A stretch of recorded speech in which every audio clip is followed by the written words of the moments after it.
the door, you know, that close, they get packed in there. I hate that. I do too. But, Sounds good. All right, thank you, Kevin. took Travis's son with us Saturday morning, and of our 60, he caught 13, and he was going on about how most I've ever caught before is 3 fish, and now I caught 13, and the guys down there were all helping him out and stuff too. You using minnows or you using jigs? Just jigs. Jigs. Yeah. That's good. It's better when they're biting on jigs. Yeah.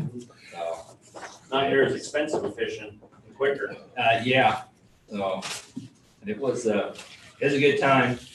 Council Grove, they hadn't been biting yet, and Travis was trying to get stocked That's up. what he on else was his- saying, yeah. On his fish, so I was like, Did yeah, real good. come up here. Thursday. 'Cause I've already got 8 gallons. Oh, thank you. We Yeah. saw the deal, yeah.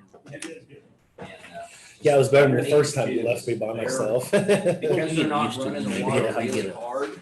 Thing you're looking at and you can. Well, we've got 15 people in here that are all bad and ready to tire at Fairview. It's They're a still little in there? different. Yeah, we actually pulled an 18 and a 20-inch walleye out of there on Saturday morning also, Really? which is Those are good so eating. good. Oh my Those goodness. are good eating. I'm getting ready to go walleye fishing this, yeah, as well. Getting ready to go on a little trip. So yeah, it's. Where you going walleye fishing at? Yes. Up north, avoiding all the That's where, bad areas. I know the areas where you go. I've Yeah. caught some down at Rocky Ford on occasion, so there's a couple places that locally to do it. Yeah. And a lot of them here are a saw guy mix, They are. you know, Yeah. but their walleye are just so good. Just a nice, long, slender fillet that's thick and It is. You get a good shoulder walleye, and I mean, it's just. Yeah, I need to Yeah. stay. Oh my goodness, yeah. So, 3 dads, we're taking our 5 sons, and we're all going up to walleye fish. It's a summer trip. good deal. Have you been to this place before? I've not been, Lake of the Woods. You'll have to let me know how it is. I will. Yeah, I will. Yeah, we got a cabin and different stuff up there we're doing. So yeah, we're looking forward to it. Yeah, let me know. I'll be interested. Okay, I will. We're live. It's Morning, Barry. already. Morning, Rich. How are you? Good. And,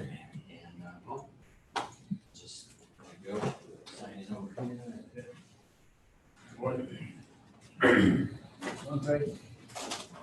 Greg. Oh, Morning.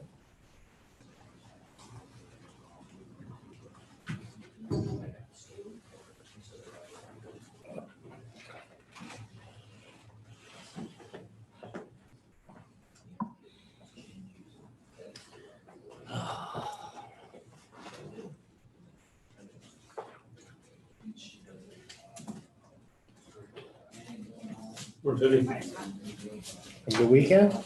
Good. Who was? Out there in the yard and. I heard that from somebody else too. Who was that exactly? I didn't do much yesterday. 'Cause I Yeah. didn't Saturday. I'm ready for football season. But my yard looks nice, so enjoy it. Until we get this second round of weather tomorrow night. I hope we do. We need some rain. Got my soybeans planted this weekend, so I need some rain. We might get it. Talking about a quarter of an inch or more. Get my soybeans a good start. Usually if they say a quarter inch, I usually cut it in half. Seems like we missed. Yeah. Yeah, I take good rain. Or this will be the one that hits us dead on. It'll be 4 inches of rain. One of the two. It's one of the two extremes typically.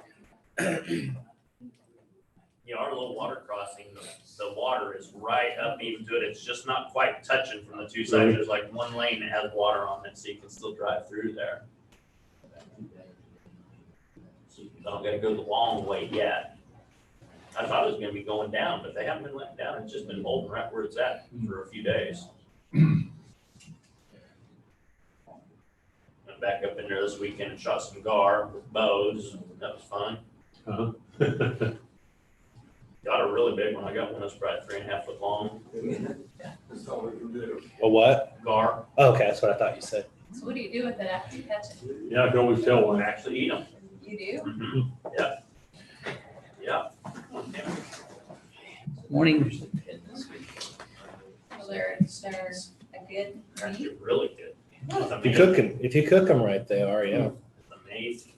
I watched a chef a week or two ago prepare a half a dozen smaller ones there on TV and all that kind of stuff. You get a pretty thick fillet out Oh, of you it. get a really Yeah, I thick mean, round fillet. Yeah, Did I hear gar? yeah. Yeah. We both fish. That's For what I gar did as this well. weekend. Me and That's what I yeah, did this yeah. You guys weekend. did? Oh, yeah. Yeah. Yeah, me and my son, and then my brother, he comes over now, works in Topeka, and he's trying to get moved over. But yeah, we do the same thing and go below. They went 2 weekends ago, and Isaac and my brother Jason, they both had to stick. They shot a 5-foot one, and I mean, the belly on it. There. Okay, they're strong. And my son hit it in the tail. He got it right through the back of the tail. Ooh. And I'm gonna tell you what, it took off on him, and he is just everything that he could do. So then my brother hit him again. Yeah, it was, They're strong. they're strong. And they're nasty fish once you get them up to that bone. They're Yeah, round. They got just nothing but teeth up nothing but front. teeth. Yeah, yeah. We set into one Saturday morning on my jig when I was fishing, and it wanted a breach. It just left and right. One guy got his phone out and was videoing because it was about a 2.5-foot one, and it just kept breaching and flying out of the water on it. It was a lot of fun to play with. Till I landed it and then had to deal with it. Once in a while, I get them on the limb line, and as soon as they hear they're rolling down on the boat, boy, you about to rip the limbs off the tree. Yeah, they're strong. Mhm. Yeah, They're strong. yeah, yeah. It's a fun fight. It's a Uh-huh. good time. Yeah. Everything's up and going. Thank you. When Appreciate it. time's ready.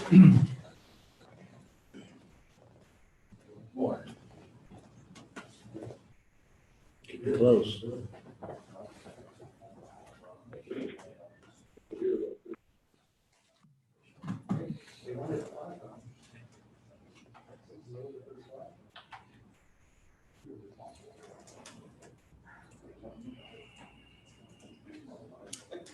(8:30) time for the meeting. Pledge of Allegiance.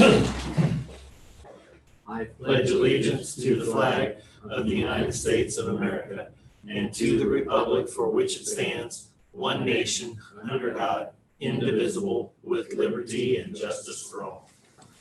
Okay. Julie, do you have an update for us?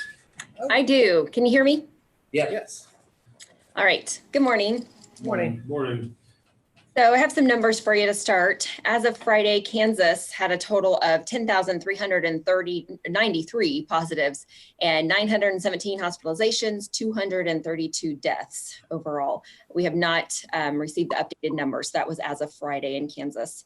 Raleigh County now has 71 positives. We did have 3 more come in over the weekend. Those all are males, ages 55, 32, and 88. As far as of yesterday, we do have 2 people in the hospital on vents still, and 2 PUIs or persons under investigation waiting on their test results. We do have a total of 11 active cases, which we are still monitoring, so the rest have recovered. We also have 29 pending tests, and there have been a total of 1,357 negative tests in the county so far. So you'll notice if you see today in the press release, or even I believe on Friday, you can see a slight increase in percent positives. And this was expected because we went for so long with not having any positives. So any little blip with that, any 1 or 2 or 3 positives, we're going to see an increase in the percent positive. So that was expected. We're still encouraging those with symptoms to call our screening line. We are going to go ahead and run that at least for another week, and actually we'll likely run that throughout the month of June. Jada, our MCH nurse, is managing those calls, and she did see anywhere from about 6 to 12 every day last week. So we had a meeting with the healthcare providers, the clinical task force last night, and they want to keep the swabbing station available, the tent in our parking lot available throughout the month. So we'll likely keep that screening line also available throughout the month. So that's available Monday through Friday, 8 to 5. And again, it's usually Jada, our MCH nurse. She's not quite as busy as the clinic nurses, so she can handle those calls. We're still encouraging anyone with questions to email the Raleigh County COVID-19 email address.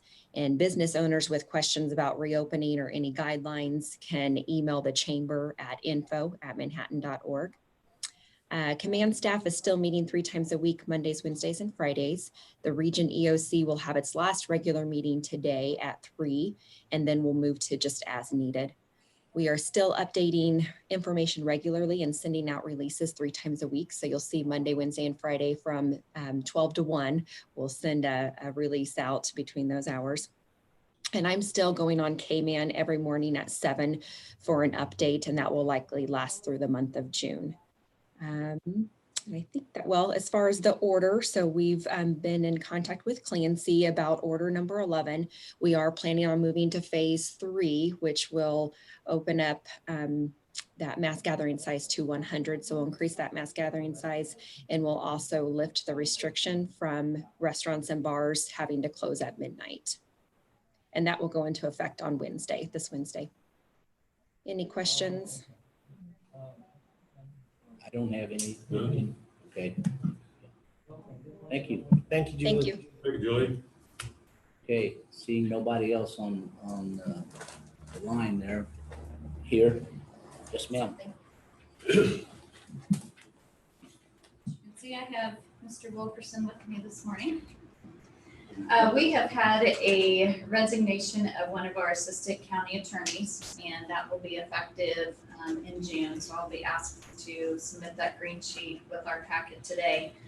But we would also like to submit requests to refill that position. And I know in the recent past, we had put a hiring freeze on positions unless they were considered extremely essential. So Barry has indicated that he does need all of his attorneys. So I just would like for him to maybe also put in some information, and you direct us if you want a card to be presented or if you're ready to sign the position action form today. With this need of vacating June. You know, honestly, 6 weeks ago, I wouldn't have needed to fill the position, but I know what's coming from August through December.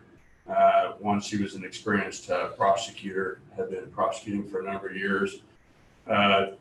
She is returning to the state of Iowa, where she had practiced for 23 years as a prosecutor. I don't think it's proper for me to say she's getting engaged and is going to get married. So she's going to be moving back, but she has several high-level cases that she's assigned to. She could handle a significant caseload, and we're going to need somebody in that position, by mid-July, August, when it rolls around, because we're going to be busy. We're going to be doing 7 months worth of work in about the last 4 months of the year. But so I would just ask your indulgence and permit us to fill that position and replace her.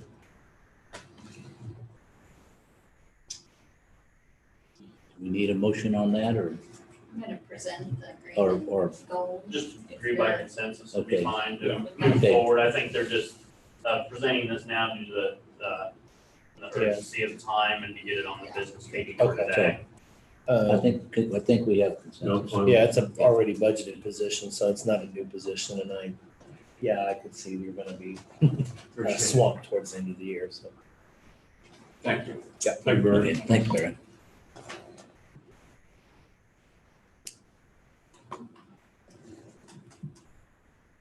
Anyone else on public comments?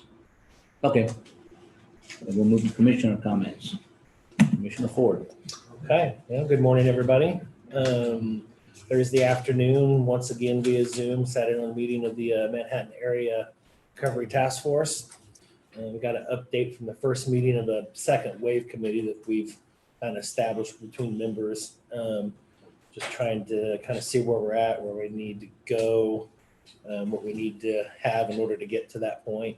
So that's kind of an ongoing conversation. I think they're going to kind of set up meetings periodically here to kind of address those things that kind of come up. We also heard from Lyle Butler, who's chairman of the State Recovery Task Force, or SPARK. Get used to that term. His discussion centered around efforts and potential funding for COVID-related efforts here in Raleigh County through the Federal CARES Act. Don't know all the specifics on that just yet, or what boundaries and things are going to establish at the state level for us. But if I'm doing the math right, it's about $194 per person is what they've kind of formulated. So it should be in the neighborhood of about $14.3 to $14.5 million. And keep in mind that has to be kind of spread out amongst everybody. So that includes school districts, all the other municipalities, so on and so forth. That money will have to be spent by the end of the year. So it'll probably come in 3 phases, or at least that's what they're discussing. So we're going to have to be pretty quick on trying to figure out where to go and what to use those things for. That'll be coming down the pike here pretty quickly. So Sedgwick County, Johnson County got theirs already, straight from the federal government, part of the CARES Act, regulatory and functions on the financial end were that if you're a county over $500,000 or 500,000 people, you would get those funds out of those separate state funds automatically, and then you can divvy those up however they needed to. And there's been some, particularly in Johnson County, I guess, some issues with how they're going about doing that, but I guess that's their battle to fight. So following Thursday's meeting, I did meet with Rich on this subject. I also met briefly with Shiloh Haggard, County Treasurer, about what this will look like and how we can kind of establish this and kind of work through the process here, because we'll have to make some pretty quick decisions, as we've kind of already been doing in COVID efforts already, but on how to do that and what's going to serve the public and all the other entities in the greatest of capacities. Friday afternoon, listening on the Council of Foreign Affairs teleconference again. This particular presentation dealt with accessing public health risks, particularly moving forward as we go through the rest of this COVID issue. Presentation was given by Dr. Lena Nguyen.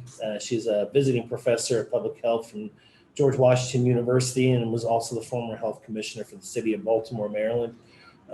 As entertaining as the presentations are, I think some of the follow-up questions and dialogue is sometimes a lot better.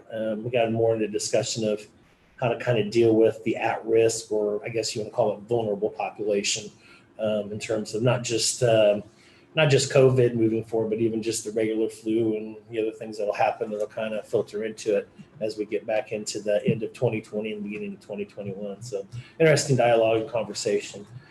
Other than that, all I basically did over the rest of the weekend was got caught up on all my relevant constituent correspondence, got a couple of issues taken care of, and finally closed out and ready to start over again there. So, and kind of stayed indoors. It was just too hot. Thanks, John.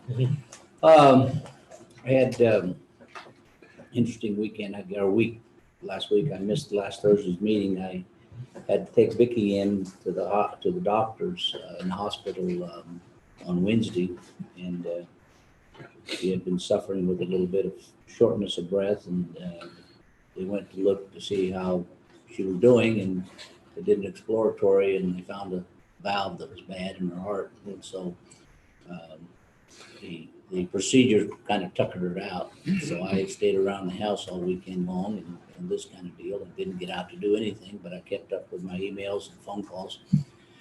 And I have to go back Wednesday and take her to the specialist in Topeka, and they're probably going to sharpen their knives on this thing. I don't know what's going to happen, so, but I got to get that taken care of.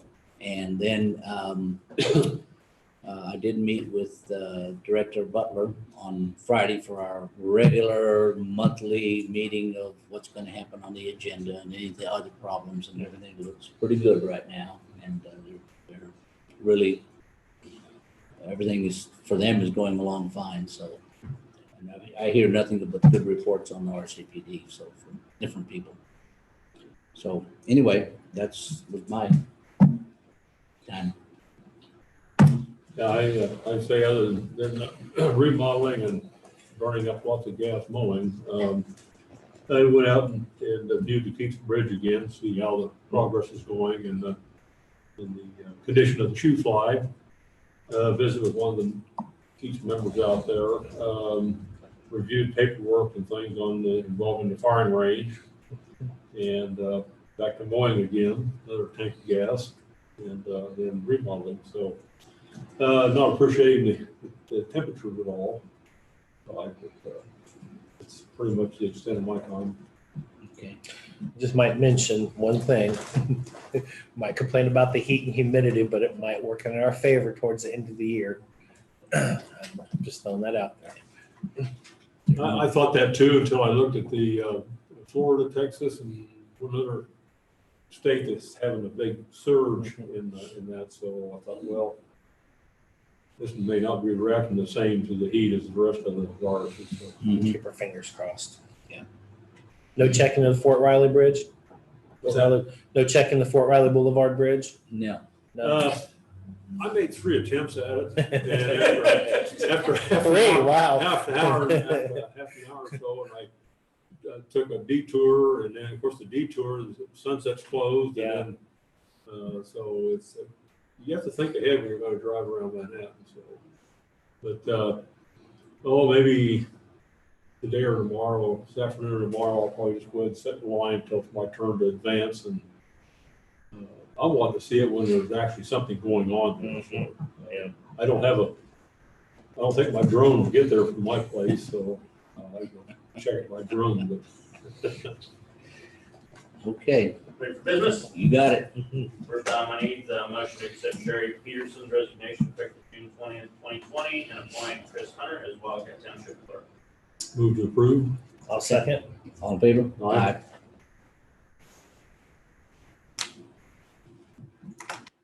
Next item we have is online access agreement. Make a motion that we approve. Second. All in favor? Aye. Chairman, please.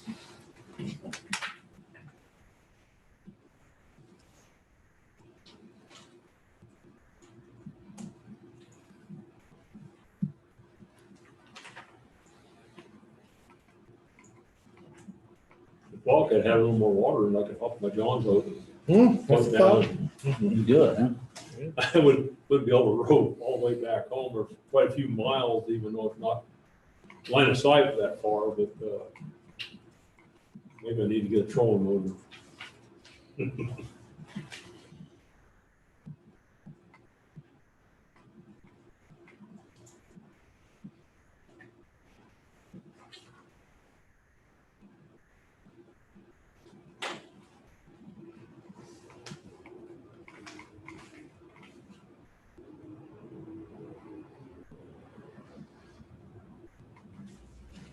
I believe I got them all.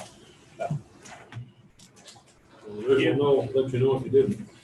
They do. Next item has Raleigh County Personnel Action Form status change for Eric Zingenhart, return from temporary assignment to gravel road supervisor, public works operator 2. What does temporary assignment mean? That's when we developed a policy, I don't know, 2 years ago maybe, when someone's experiencing a medical condition or has a leave of absence as a supervisor, and then we can temporarily appoint someone into that role while they're gone. Oh. So he was appointed into the supervisor role while the supervisor was gone for medical, which ended up he was released sooner than we thought back. So we're replacing him back to his position. That's the first time I had seen that. We've done it a good handful of times now Yeah. since we added the policy. It's good policy. Yeah, I think it accomplishes what we need to. Good training for someone that Sure. to put them up there, then later on they can advance it when there's an opening. Good deal. The next item I have, gentlemen, is that addition to the agenda, Raleigh County Personnel Action Form, Separation of Service, Kelly Cunningham.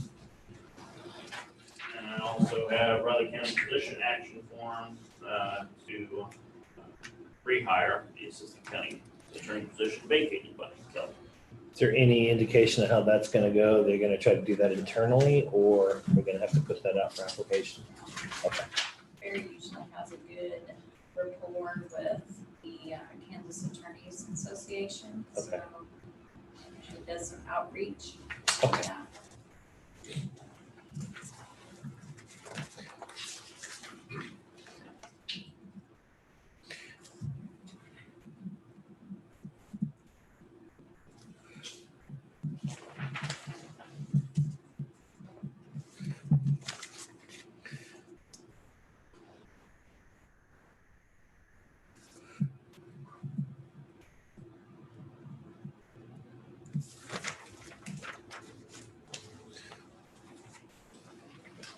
It's easier having that second person in the middle there, isn't it? It is good for something. Yeah. Saying, huh? Yeah. Ready for the minutes from the board is, All right, guys. welcome back, Mark. Yeah.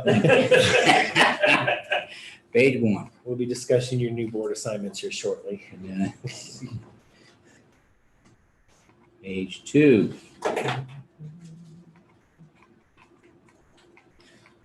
Page 3. Page 4. Page 5. Page 6. I didn't see any new assignments. Page 7. Page 8. I guess that would be it. I move we accept the minutes as written. Second? All in favor? Aye. The tentative agendas look, gentlemen.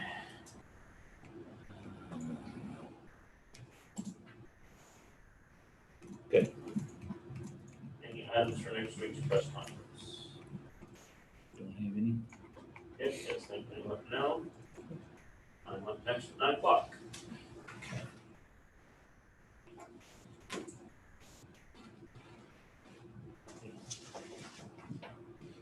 Commissioners, if I could, I'd like to ask for a motion to add an executive session to my time on the agenda for potential litigation.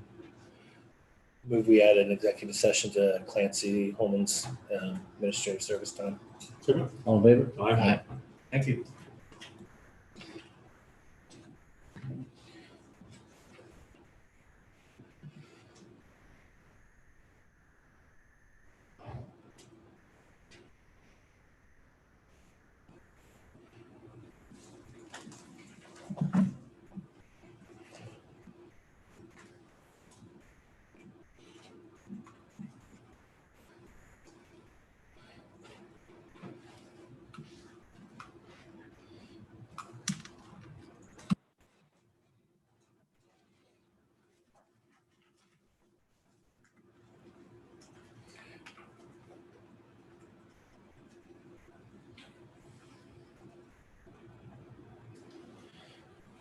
You know, there's up on Amherst, there's a site on their neighborhood group, and I know I forgot now, but last week somebody was mentioning about washing their cats because of the bobcat in the area. So Oh, yeah. could be the same. Of course, that North Parkway before it was developed was for the welder Lee Steinmeier. That's where he always trapped life. Yeah. It's always been a good area up in there. Yeah, I know I've got a bobcat problem because I've had cats disappearing this past Really? year, and so. Like you say, that There's is, been a lot of sites out by my house, neighbors down there, that get pictures too of them. They post up. so yesterday afternoon about 4 o'clock, he jumped over my chain link fence, grabbed a squirrel, and jumped right back. Yeah. He's got 11 more squirrels to go.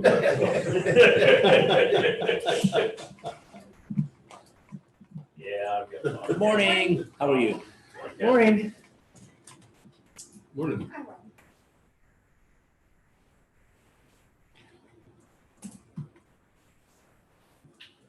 At least he doesn't eat bird seed. Yes. That's the. Vicky had a thing set up for birds and all that. Somebody knocked it down off the top deck. Really? Yeah, just took it all the way down, busted it, everything else. Well, the one where they run across the roof and down on the bracken, I built a nice big 3-inch diameter roller and then grease it up good. So the next time he steps on that puppy, that'll be pretty acrobatic. I already had a couple try to jump out because it's about that far from the deck railing. And if they don't get it just right, Yeah. then they go down really far. Well, then in the middle of constructing the one, the pan sits on, and then when he steps on the pan, it throws him clear over into the timber. So, Is it? So, Yes. Yeah, I gotta think about, that's a good deal. Obstacle course for squirrels. Ron, you need to go out on Facebook and look up an obstacle course for squirrels.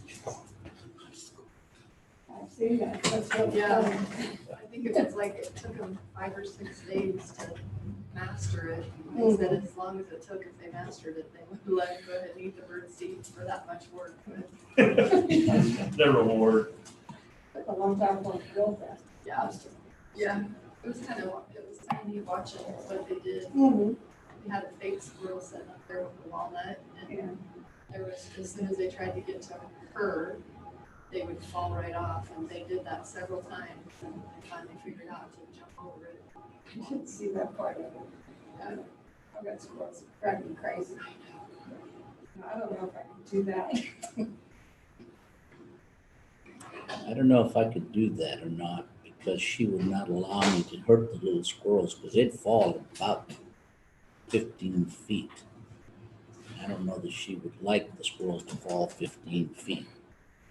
I've seen them fall larger than Squirrels? 15 feet and There land was on an their feet. article last week in the paper that they can fall any height. Yeah.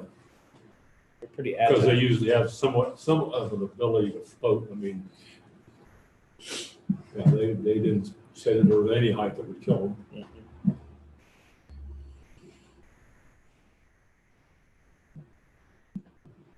They take them a few minutes to wake up, then they fall off. I don't know, they hit my deck below. They hit by, yeah, like a stone wall.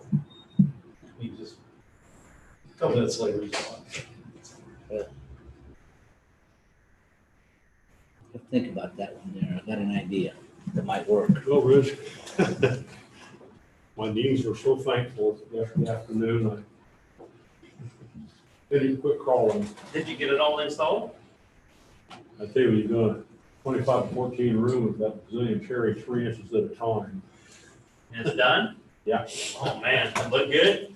Oh, beautiful. I was gonna bring you a picture. I'll get one. Yeah, I have to. And since I got such a good buy on it, I counted what was left. I got enough to do the master bedroom and the small bedroom. Oh, really? Yeah. Oh, that's nice, except your knees aren't gonna like that. I'm starting the cabinets right now. You really are. Yeah, I'd like to see that floor, but it does look good. Once they get them built in, then I'll probably do the master bedroom floor if I'm healed up enough. Yeah, that'd Crawling be around nice. here, or the skin off my knuckles, walking on my. Oh, yeah. Yeah, that's hard work.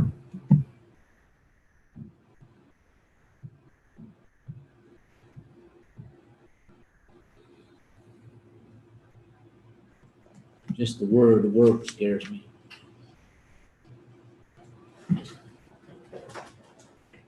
My son just bought a duplex here in town, and so I was helping him have a smoker in it, and a cat, you know. and so yeah. Going in and ripping out all the carpet and pad in one night, and bending over doing that tack strip, and just those little tedious jobs, bending over doing lightweight stuff, really irritates my sciatic. I can lift heavy things and bend over and pick things up, but that lightweight stuff, just bending over, just gets my back and sciatic. Well, hopefully you didn't have anybody build that like I did 50-some years ago, because, taking that underlay and stuff. And I must have used every nail in Manhattan, because it was nailed with 8 penny in the Duxford joist, about every inch. Yeah, it just had the 3/4 inch flooring underneath there, and then where the stains were bad and stuff, we cut that out and replaced all that flooring, and my wife and daughter got the pleasure of pulling all the staples from the pad, That's a pain, too. Yeah. That's a pain of a job.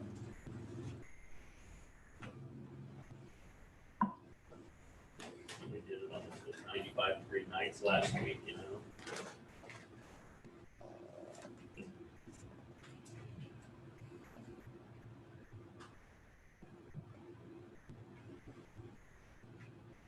So we got him his first place. He's gonna live in the basement. We're gonna rent out the upstairs, so.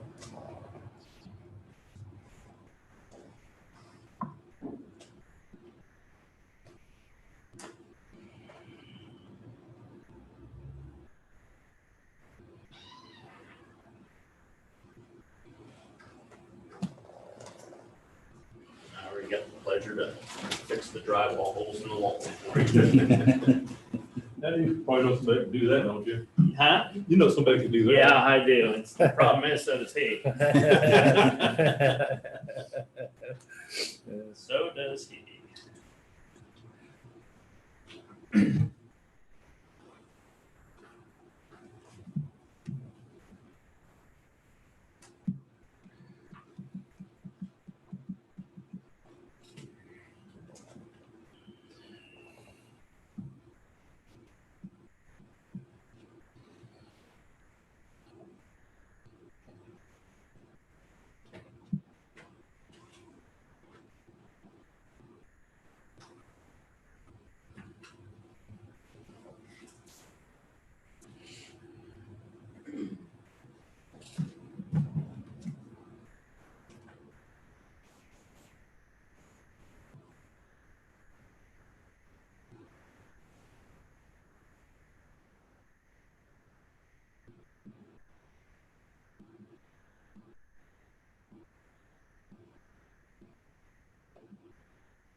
I don't think anybody else is gonna be here. It's about 30 seconds till. Go ahead.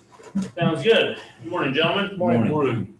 First report's 2020 year-to-date wage and overtime compared to budget report. See the upper right-hand corner there, highlighted in yellow, we're at 41.67% point in time of the year. That's what we use as our indicator to compare budgetarily where the departments are respectively in that far right column. It just gives us a little idea of how close they are under budget time-wise, which is always an apples-to-apples comparison, but it's a good guideline. Always like to, all of those look in pretty good shape. Always like to point out to commissioners this middle column, overtime as a percent of regular wages. You can see the highlighted in black, the EMS ambulance, 56.58%. That is a budgeted percentage overtime in there because, of course, they're a 24/7 department to provide those services. The other departments that are a little higher in overtime compared to the majority of them be public works, noxious weed, solid waste, and of course, solid waste is due to staffing as well, but public works and noxious weed, of course, those are the ones when we have the snowy and icy conditions, or also any type of flooding damage that needs removed under certain situations. There's more overtime in those departments, but those departments also respectively have more overtime budgeted within them than, say, the clerk's office or attorney's office. Overall, you see we're at 6.22% overtime, which isn't bad. Any questions on that first report, gentlemen? I don't have any. No. Next report's just a little bit more detailed breakout departmentally, showing month to month and then through the quarters, regular salary, seasonal, temporary, and overtime. In case the commissioners are wondering what areas those funds are getting expended. And if you have any additional questions on any of those, we'd be glad to look up that information for you. Gentlemen, have any questions on that report? I don't. Have done. Next report is 2020 year-to-date budget activity. On that one, you can also see, use that same 41.67 percentage. I get this a little smaller here. There we go. To designate about where departments should be. You can see those highlighted in the blue that have exceeded that 45.61. That's just something for us to keep an eye on. Of course, you know, gentlemen. This first page is all within the general fund, so any of these can go over individually, and they're not a statutory budget violation. It would just be if the entire general fund was in excess of 100% budgetarily at the end of the year.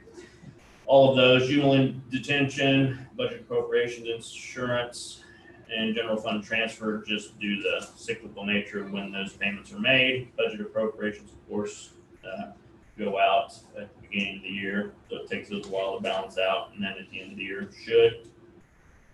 Noxious weeds probably due to chemical purchases and timeliness of other expenditures within the department. I always like to point out the county general right there, 2 lines down from that widest section of blue at 9.81%. That's atypically low, which is typical for that department due to the budget stabilization amount of $2.4 million in there. Any questions on that, gentlemen? No. Next page, 2020 budget activity. County auction, you can see those that are highlighted in blue, same thing. Economic development, you get, gentlemen are aware, there's a lot of budget appropriations get paid out of there. Radio infrastructure project, it's a capital project, so same as the Raleigh County Fire capital outlay. Statutorily, those are not required to be budgeted, but of course, you know, Raleigh County's policy is to budget all funds, which goes above and beyond what state law requires to be as transparent and open to the public as possible. We've done that for decades. It does cost us a little more through the budgeting and auditing process, but it's something Raleigh County's always found to be valuable for our taxpayers. Any questions on any of that, gentlemen? I don't. Next page is all enterprise funds. Enterprise funds are derive their monies from individuals that own property or live in those areas, so there's no general taxation dollars used. You can see all of those looking in good shape at this point in time. Any questions on those, gentlemen? Just for curiosity's sake, I'm just looking here to see how many of those are over that $5,000 threshold that's being debated by the state. Looks like a good portion of them, isn't it? Yeah. Just something to keep in mind for next year. Okay. But it'll only affect the ones that actually levy dollars, which is, there's only, I believe, 3 of them. Okay, I was thinking A that lot was of 3 them to are by 5. fees, Okay. water and sewer fees. Next page is 2020 County General. This is just a little bit more detailed breakdown of that department within the general fund that was at the 9.81%. Personnel, gentlemen, I'll remind you that that is just separation of service pay. That is, there are no county employees that get paid regular hourly wages out of there. Contractual commodities and miscellaneous is the 2.4 million in budget stabilization I referred to earlier. Overall, gets us at that 9.81%. Any questions on that, gentlemen? Nope. Next report is a report developed years ago to give commissioners a little snapshot comparison of how expenditures going from one year of the previous year to the current year for the month of May and then also through the month of May. Of course, you gentlemen know it's not always an apples to apples comparison, but if there's any significant difference that you'd see that you'd like an explanation of why it might be different in one department from this year to last year, we could surely provide that for you. Any questions on that, gentlemen? No, I don't. Next reports, RCPD expenses paid by Raleigh County. These expenditures here, other than the budget appropriation amount, all of the others are solely funded by Raleigh County. No other public entity or organization provides any funding for this at all. Ones that I like to look out for typically are the physician, anything medically related to inmate care, and then also building maintenance. Those are 2 in the past that due to that clientele, medical inmate expenditures, while we budget based on history, no matter what happens with any of the inmates in our custody, we're responsible to take care of all of those costs. And so in years past, that has gone well beyond what we budgeted. Also with building maintenance, you can have something that just comes up that's rather large and we have to take care of it solely as Raleigh County. No other public entity helps provide that funding for that. I like this next report a little bit better. Shows expenditure comparison wise from 2015 through 2020. You can see right now, physician wise, medically related, we're a little high in my opinion. So it's one to keep an eye on. We do know that they're earlier in the year, and I'm assuming possibly still in custody, an inmate that has had some higher than normal medical expenditures. And so that's one we'll have to keep an eye on, but regardless of what it is, we'll be responsible for paying those. Any questions on any of that, gentlemen? Nope. Okay, next is our CPD, offsite inmate medical expenses paid by Advanced Correctional Healthcare. You can see where we're at right now. We have $23,270 left of our $31,000 pool balance. So at this point in time, we're doing okay. Looks like ADP and inmate population is 47, so that's pretty low right now. Any questions, gentlemen? I don't. You guys take more time to look through those reports. We'd be glad to get you any additional information you would like. Okay. Next, we have Jenna Williams at 9:15.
Has the mailbox place got any more orders? I mean, how are they doing?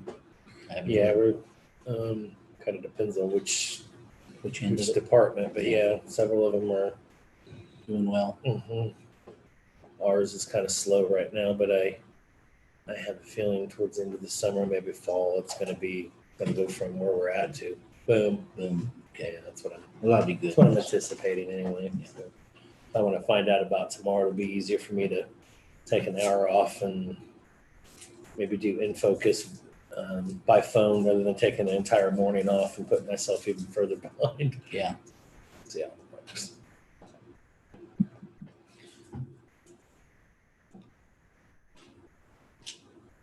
Well, it didn't do too bad last time I was on. It was on, you know, Yeah, I don't know if they're doing it in person or virtually still. right now, but they're probably not.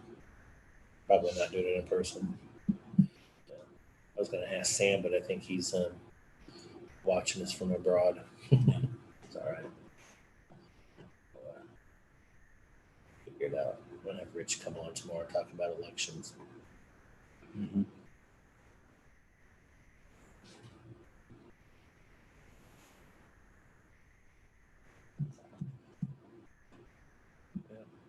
Getting back into the, I guess, campaign season.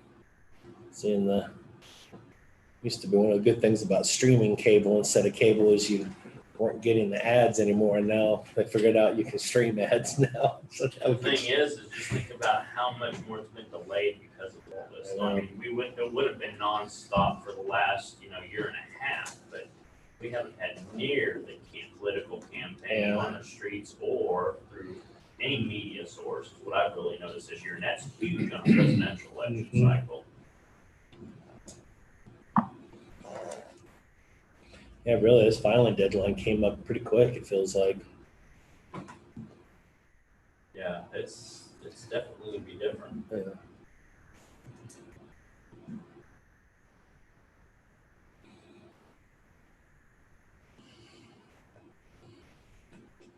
Yeah, Rich, are you getting a lot of returns on your? We are. Been working nonstop, staff hit on them, it's a lot of work. Yeah.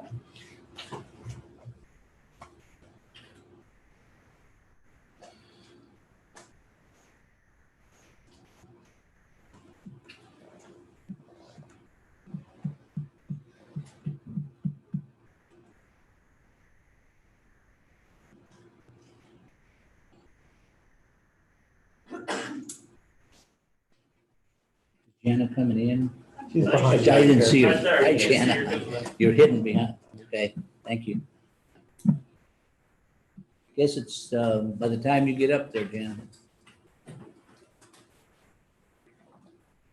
Good morning. Morning. Morning. It's good to see you. Yes. I'm Jana Williams with the Flint Hills Regional Council, interim director for 8 more days. Who's counting? And I'm here to give you an update. I haven't seen you for a while, and like everyone else, the last few months have been a blur. We've had to change our direction and initiative. So I thought I'd go right in, so it's also related, just go right into the information that's requested as far as the dues that we charge. Currently, they are 60 cents per capita. They're not going up, obviously. And the dues for Raleigh County were $9,117.60. Those dues are used for expenses not covered in grants. And also we use them for our 50% match for our EDA grant. But we try to do those EDA grants where the user is doing the match, not us. I included a brief overview of our grants because it's a lot of acronyms. And we still have those grants for this coming year. And then going over sort of how those all were allocated to Raleigh County. In 2019, the OEA grant, which was the J. Lewis recommendations, it was approximately $55,000 to $57,000. That's between the Raleigh comp plan, the Ogden comp plan, and then also the acoustic study and the noise mitigation standards that Raleigh County planning staff participated with and did that work. So basically that was about $57,000. We use the EDA grant for the regional conference. Also, we do the comprehensive economic development strategy, and we're going to have to do that again next year. They changed the deadline on us. It's not every 4 or 5 years. It's going to be redone next year. We also use the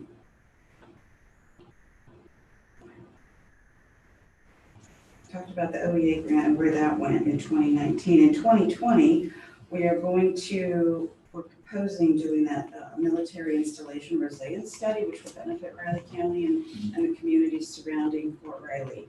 And that is about $150,000 budget on that. And so dividing that between Erie County and Raleigh County, that's about $75,000 of planning fees.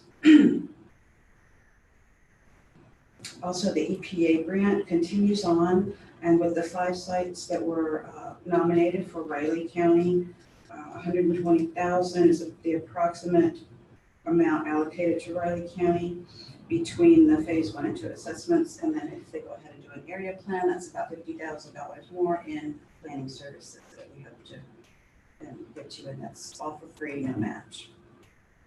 We also have the arts grant. They asked us to postpone it until July 1st so they could take our portion and use it for emergency funds for artists in the state. And so we were happy to do that. And well, that will start July 1. So that will be something that benefits every county in the region as far as the arts asset grant. And then finally, because of the COVID-19, the CARES Act EDA is distributing the $1.5 billion to organizations such as ourselves that already have an EDA grant, and we will be receiving $400,000 for that. We have submitted our preliminary plan.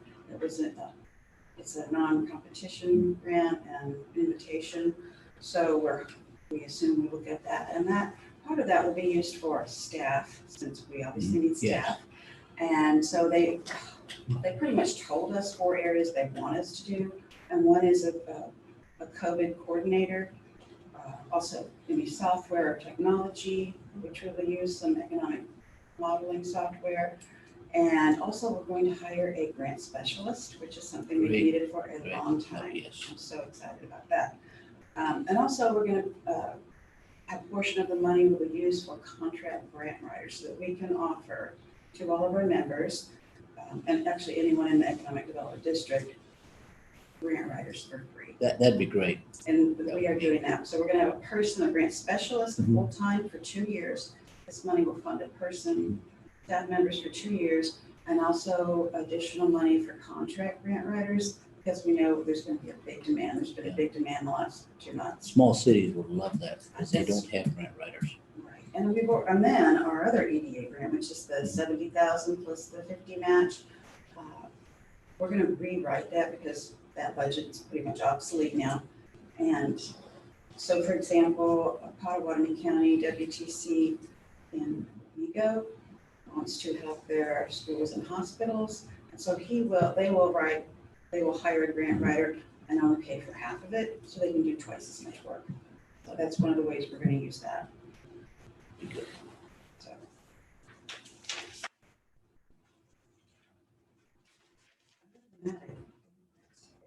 Did you have any questions? Questions, John? No. I don't have any yet. Thank you. Thank you, Shannon. Thank you. Next one, we have press conference at 9:30.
Were you in the area when they had that bomb threat the other day?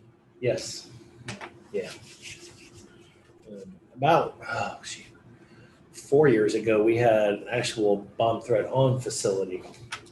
That was in the middle of August. We were outside past the parking lot for well over 4 hours that morning. So yeah, it's not a abnormal thing. I don't know. I didn't ever heard what transpired there. I didn't either. Yeah, I was at the airport there. People said people thought there might have been a small plane crash or something with a number of emergency personnel that were responding at that point in time, but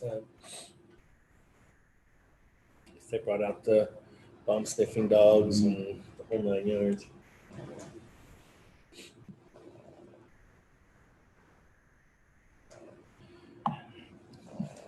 People want to create habit.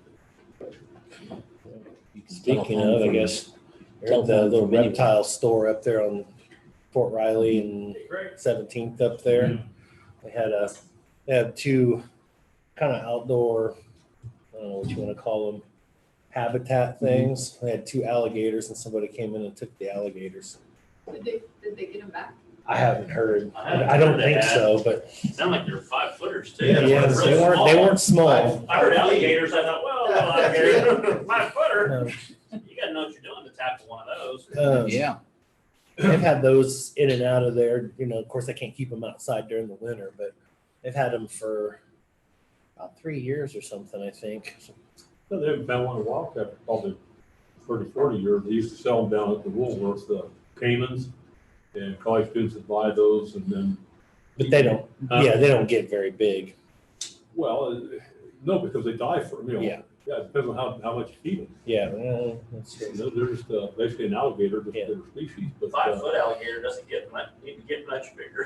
To scare someone in Kansas. But they, usually back then, the main rental places were like Garden Way and out around Westwood. Yeah. For students, and then they chuck them in Wildcat when they move out. Or if they got too yeah. big, and of course they don't survive there. They occasionally find a carcass, or they won't survive the winter. No. That was my first thought. Someone probably just dumped them into Kansas. That's what I'm wondering. Mm-hmm. Yeah.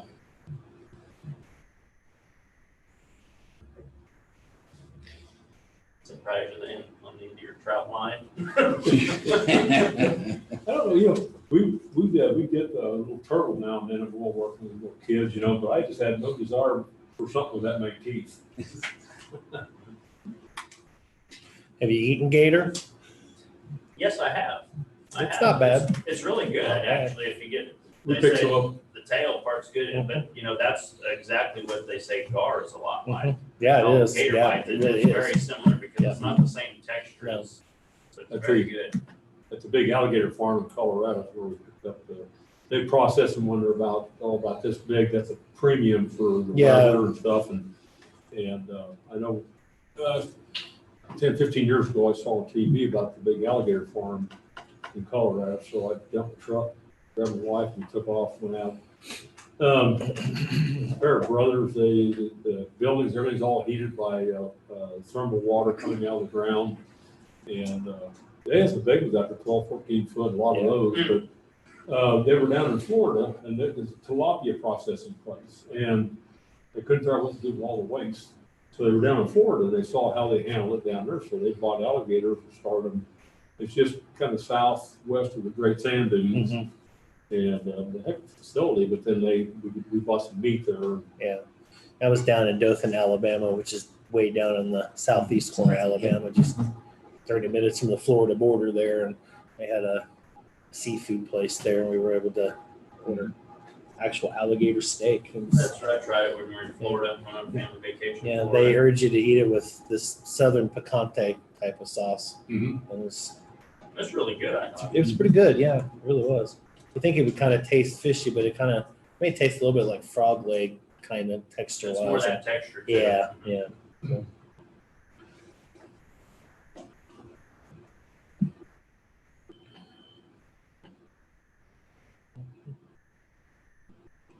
As locally here, I just don't see somebody snagging a couple of alligators and how that's not gonna end up on somebody's radar. I just, Unless they had a market to sell it to someone or something, it's probably what it was, sadly. What does that say when you can't even come in an outdoor habitat for an alligator here? Oh. You don't need one to get into the river. And they have another one on the other side there with a couple of big box turtles that they put out there too. I guess the turtles weren't. Yeah, it's almost like they knew what they were after. Mm-hmm.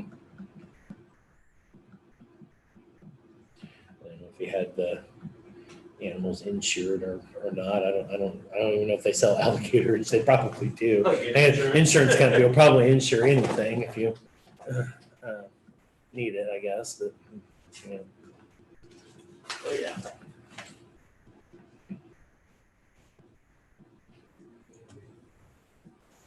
It kind of reminds me of a movie that,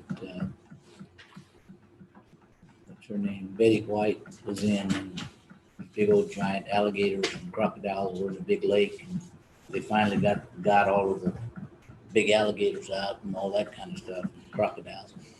And then the next scene, you see Betty White going out there feeding some more little ones. Don't know about that.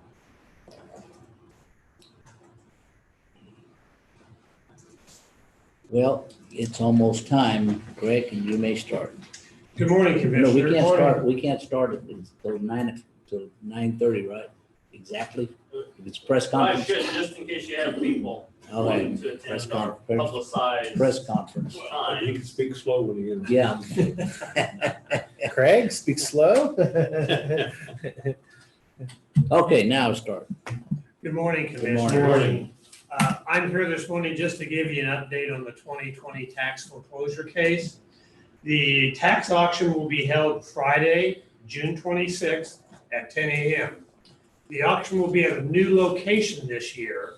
That location is going to be the Raleigh Public Works Lower Level Training Room at 6215 Tuttle Creek Boulevard. The sale will start at 10 a.m. and will go into all properties for sold. Also new this year, all bidders must pre-register. There will be no registration of bidders the day of the auction. You may register online or obtain a bidder registration form at the Raleigh County website and mail or email it in.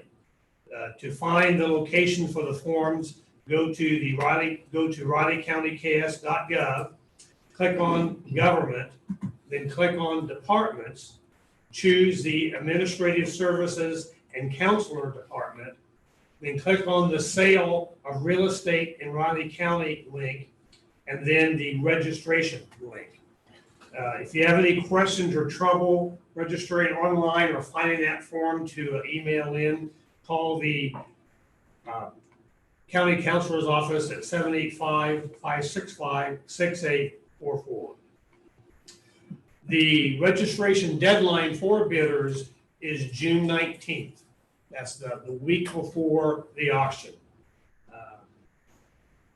No one may register as a bidder if they are an owner of any real estate located in Raleigh County which has any delinquent real property or delinquent special assessments as reflected by the records of the county treasurer.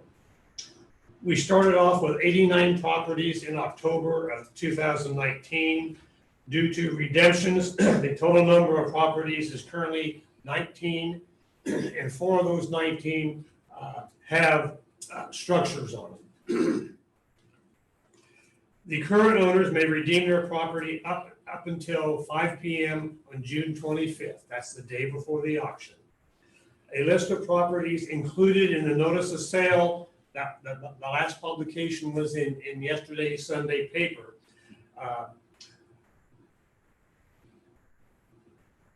Can be redeemed until June 25th. And any of those late redemptions between now and June 25th will be announced at the auction. Those properties have been redeemed and removed from the sale, and obviously they will not be sold. Again, if you have any questions, call the Raleigh County Counselor's Office at 785-565-6844. Does the commission have any questions? I don't. We are excited about being out of Public Works this year. It's a nice room. Myself and staff are going to go out there tomorrow and do a walkthrough to see how we need to set it up. And we're looking forward to having another hopefully successful tax auction. Where was it located before? I forgot. Right here. That's what I thought. Yeah, right here in Commissioner Chambers. Just to the, we're anticipating still having the need for social distancing, and so the training room at the Public Works will better suit us than the Commission Chambers. It's an easy in and out for everybody there Yeah. too. Yeah. There's good parking. Yep. Good Yeah, parking. easy in and out on the west side. Yes. Yeah, west side. Correct. Yeah. I get my directions a little confused out there. I think it's kind of tilted northwest, isn't it?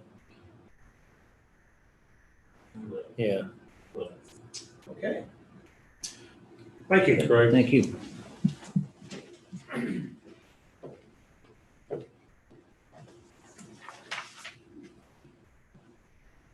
Good morning, gentlemen. Good morning.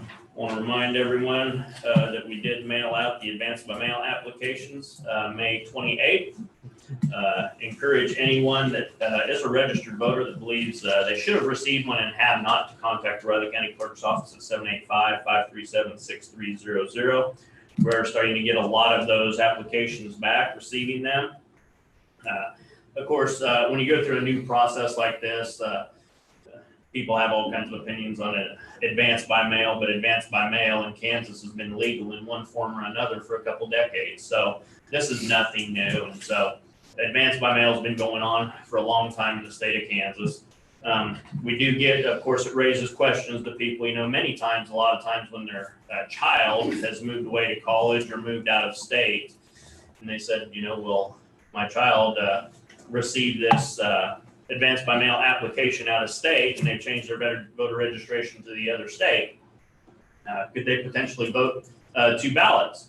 And I said, well, anyone could potentially do that, but read on the bottom of that application when you send that in. At the very bottom of this application, it says, I do solemnly swear that under penalty of perjury, that I'm a qualified elector residing at the address listed above. And it also says false statement on this affirmation is a severity level 9 non-person felony. So people always, regardless of what the issue is, elections or whatever, can do things if they're willing to commit a crime. And it's common, especially with presidential elections on border states. And so many times the border states around Kansas and our neighbors, they'll do cross checks to see if anyone potentially does that. There are agreements with other states to do that. And so, of course, there's always the opportunity for someone to break the law. If they're willing to do that, then they will get prosecuted. It's commonly happens, especially around presidential elections. So, but understand there are many safeguards in place to protect the integrity of the election process, but nothing's foolproof if someone's willing to commit a crime. And so encourage people to return those mail ballot applications. Also, for anyone new in the community or someone that has moved or may have changed marital status, to update their voter registration. Voter registration deadline is July 14th. That really makes the process a lot simpler for the voter and for our office if voters are responsible and change their voter registration and have it up to date. Then they don't have to go through a provisional ballot process, which provisional ballots are fine. Around 70% of those end up counting. It just makes the process longer for the voter, whatever day or whatever method they choose to vote, and takes us more time to process as well. So just to encourage people to do that. Regarding the issue on, if a child or if anyone in particular is a registered voter here in the state of Kansas, the only way we can legally take them off the voter registration rolls is if they notify us in person. I've had many elected officials, even highly elected officials in this community come in and say, me, my kid moved away to college and they no longer live here, so take them off. I say, yeah, I do know you, but I can't do that. Law doesn't allow me. I have to hear from them directly.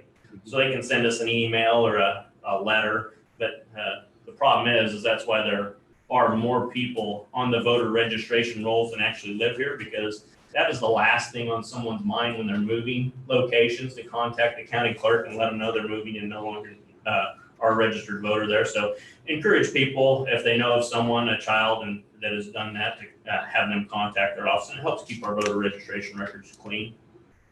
Any questions? I don't. Okay, thank you. Thanks. You,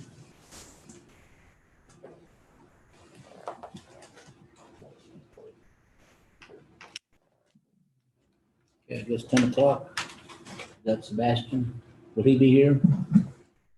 Corey, I believe he's set up to be via Zoom. The next one at 10.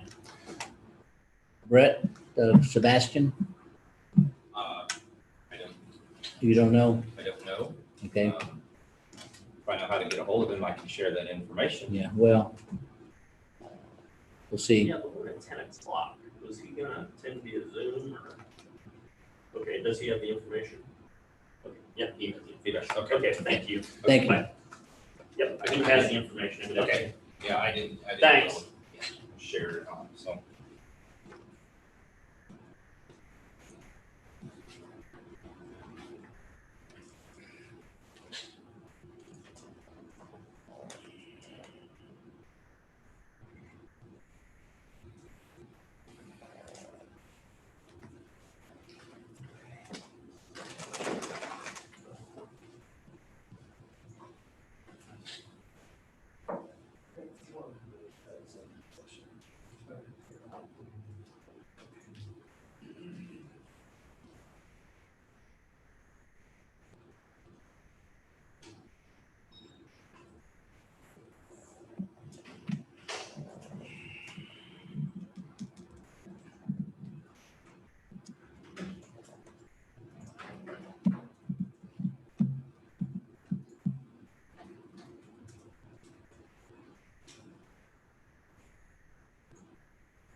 It's rough. It's rough. It's rough. It's rough.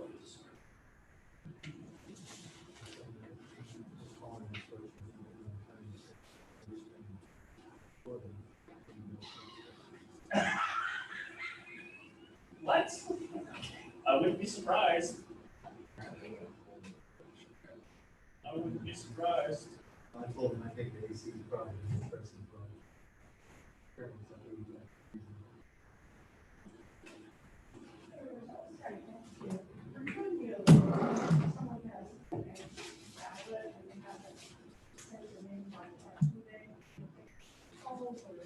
Turn it into the poll. Regular. Regularly, okay. If you submit the ballot that say you forgot it at home, say, hey, I forgot it at home. Then we'll make that you fill out a provisional ballot, state the reason why, and as long as we verify that you haven't voted elsewhere than that provisional ballot. Someone was asking you about that. I don't know how it works. I think it brings it back here, right? Or they can also vote it. Vote for that. You know, say they fill out the application, receive the ballot at their house, and decide to vote it, they can deliver the voting ballot to your board then. As well. I was thinking that. Yeah. Make sure I didn't do that right. Somebody said on Facebook this morning I'd rather just answer that this you question. had 5 shots up. Redbird. Yeah, I heard that too. Yeah. I think that was last night. Yeah. I don't know if that was Fort Riley I or was what. totally that out was. of it last night after about 9 o'clock, so I didn't hear sirens, I didn't hear nothing. I didn't hear anything either. I think a lot of people are still kind of on edge with some things. No. And, That's the problem that we have, is University Park has a redbud street. Yeah. And so they didn't say states, I don't think.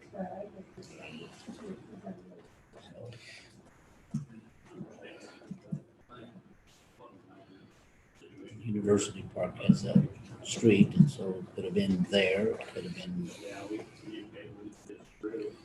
It could have been a car with a incredibly loud backfire that backfired 5 times. Yeah.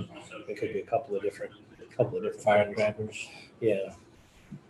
Yeah, this time of the year, yeah. It is busy Duncan's. We live in historic times, that's I for sure. know. I kind of wish we weren't. I'm with you on that. I don't know. Yeah, 60s and 70s. Oh, yeah, I know. Yeah, it's not good.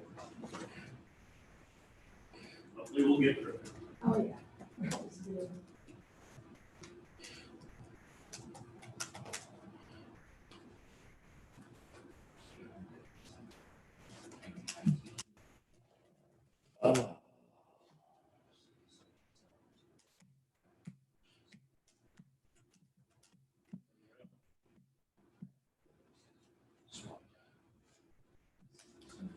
Greg, are you guys still having your meetings on Zoom, or you're physically meeting now? Okay. City's supposed to be doing that. City of Manhattan's supposed to be doing it at some point in time here too, I think.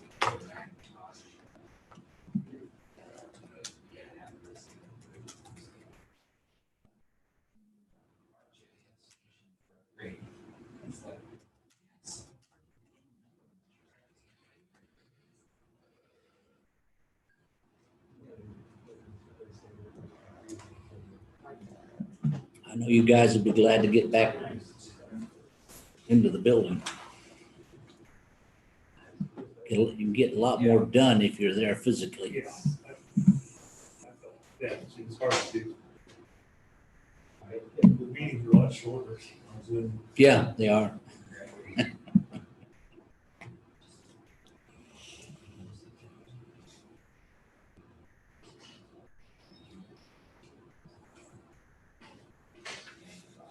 I was on a Zoom meeting Saturday that had like 200 participants, and that was crazy. What kind of meeting was it? I was a Democratic delegate selection. Oh, yeah, those can get hairy, and It was just a mess. especially for those that need to say something, you're trying to talk over everybody and you. It's hard to mediate. Yeah. It's kind of hard to mediate this 25-member recovery task force meeting, so I can only imagine. Well, what they did was really interesting. They had a person that was controlling everything, and they muted everybody. Yeah. And unless you had the floor, then they would not let you talk, which I thought. Yeah, was but if you wanted to say something or ask a question, then you can't.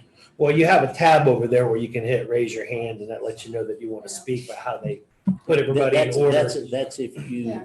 you had, you're on the screen here, but if you just have a phone, you can't do that. Right. And Well, they that's- had a little chat room that was going on the Yeah, whole time. yeah. It's That's very another way distracting. for somebody who's moderating those particular meetings to look at and go, It's a tough thing to do. such and such has a comment, and pull them back up, but. I have trouble with 4 or 5 people and everyone was talking. They didn't get back to the real meeting. Yeah. My wife's a kindergarten teacher, imagine Zoom meetings. Oh, gosh. Ew. She was not. I've caught several of those. There's several teachers over at Lee and I think Woodrow Wilson or something that were posting those via Facebook Live. And well, let's just be honest. I mean, being a teacher comes with a certain amount of patience just to begin with. So maybe they're kind of adjusted to being able to do that, but probably got to be kind of bummer not to have your, most of your kids, maybe exception of the troublemakers, but they're in person. Kindergarten teacher. troublemakers. Just a few. There's always one in every class typically. Have you tried walking into a kindergarten classroom? No, I've gone in to visit her a few times. I remember my own kindergartner class and I don't, I'm good. I'm good. You don't remember 18-1. It's not good. No. Like I said, patience, Yeah. a lot of it.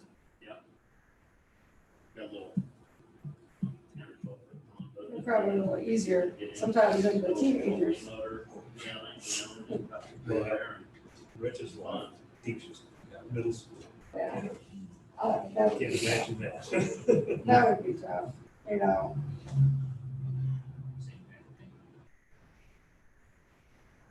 have a lot of patience. I also had several teachers growing up that had very large families of their own too. So sometimes it doesn't stop necessarily at work in the classroom. You got to go home and kind of incorporate the same thing. Yeah. So.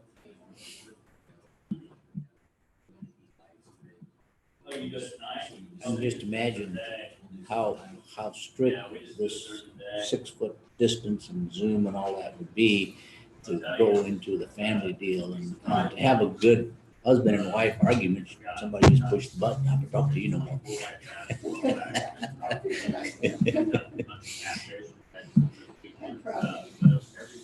Stop a lot of arguments. I think. Yeah.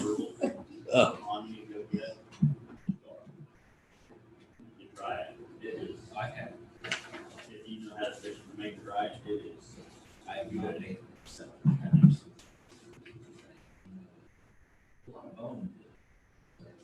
No, there's not. There's not. If you play it, it's just a circle right on the top of the bag. You just play it down around the bit. There's no bone involved in it, just a solid hunk of meat. It is really good. But there are merits in it because you have to use metal cutters.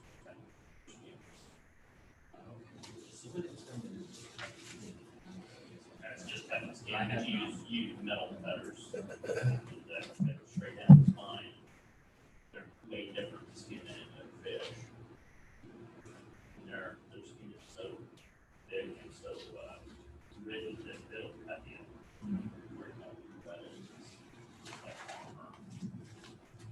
But it's a solid piece of meat. It is good. Do that with the bridge.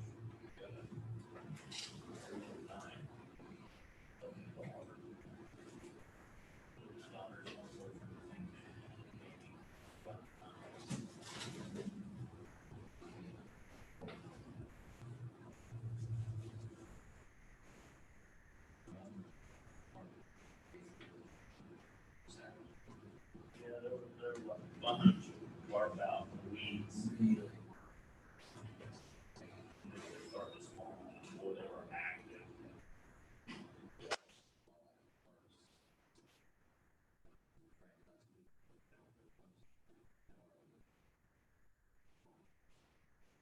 Just saw the first signs of it yesterday. Saw a big female with a male right on her side, all in full way, and that was the first time in the last week. So they'll be quiet.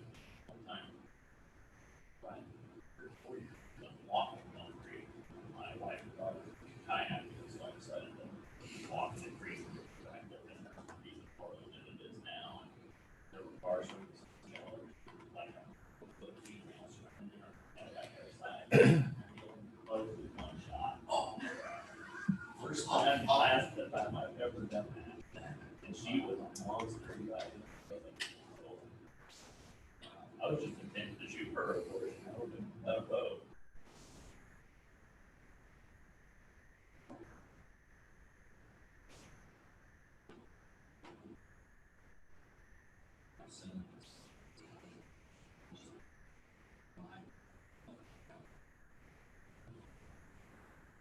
He just got it. Oh, there's almost, I got a little, something this past week. I've done more outdoors fishing and things than most. But I said, all of them, go fishing. What's the employment number over there? Mailbox is. That's a good question. I really don't know at the moment. Has it increased, decreased? I think it's staying about level. We lost about a third of our workforce through all this. I see a lot of new faces, but I don't know how many of them are. I still don't really know, and I don't know up front either how many people. I figure that probably by next year, this time, you're gonna have more people. Yeah. Because new construction and new other things going on. Well, the other thing too that usually factors into yearly is hurricane season. And every time we have a big hurricane that hits the coast or the mainland, the United States Postal Department redoes the infrastructure every single time. So when you wipe out a Houston or Miami or someplace on the East Coast, you have to redo all that. So that usually, whenever that is, and it seems like we have somewhat of an active pattern so far. We've already on storm number 3 in the tropics. If it floods or it gets destroyed, they go back through and they replace all of it. But it's getting more and more and more subdivisions having community mailboxes now. We have a prototype for, and this would be, I don't see how you could do it or a remodel at this point in time, but new construction to where you can basically put one of those into an actual building and you can drop it off from the front side and then come back and pick it up on the back side from inside. But like I said, it's a pretty expensive prototype, so I don't know. New high rises instead of Yeah. do it on the first floor. Yeah. It used to be, 60, 80 years ago, you delivered to the door. Yeah. Now you don't. This is one where it's large enough to where you could do, I think, you could do potential food delivery that way. So if you ordered a pizza or whatever, You don't have to get more right, bigger boxes. Yeah, and that's what it's pretty substantial and it's got levels to it. But be sure you pick it up within the week. Yeah, well, it's all done electronically to a certain extent too, off the phone. You just scan a barcode, opens up, and then they do whatever you need to do. And then on the back end, it's the same thing. You scan it, opens it up, and no touching of anything other than the product that moves back and forth. It's kind of difficult to just have anybody open it up. Hi, Brett. This is Corey with Raleigh County. Can you hear me? He's on mute. If that wasn't me, I can now. Hi, Brett. Can you hear me? I can. Can you hear me? Yes, Brett, we can hear you. 9:57. I believe your time is at 10. So if you just hold there, and then Commissioner Rodriguez will get started here in a few minutes. Okay? Sounds good. Thank you. Thank you. Thanks, Corey. Yeah.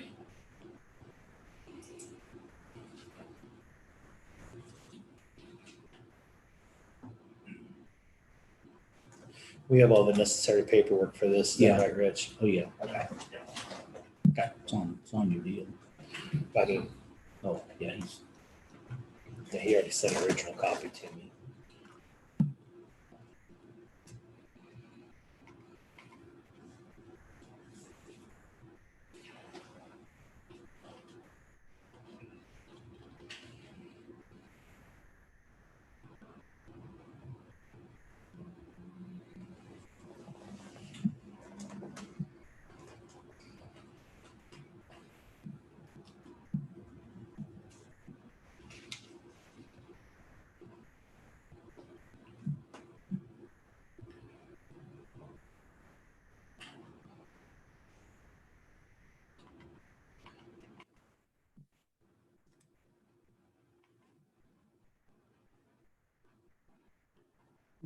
Microphone.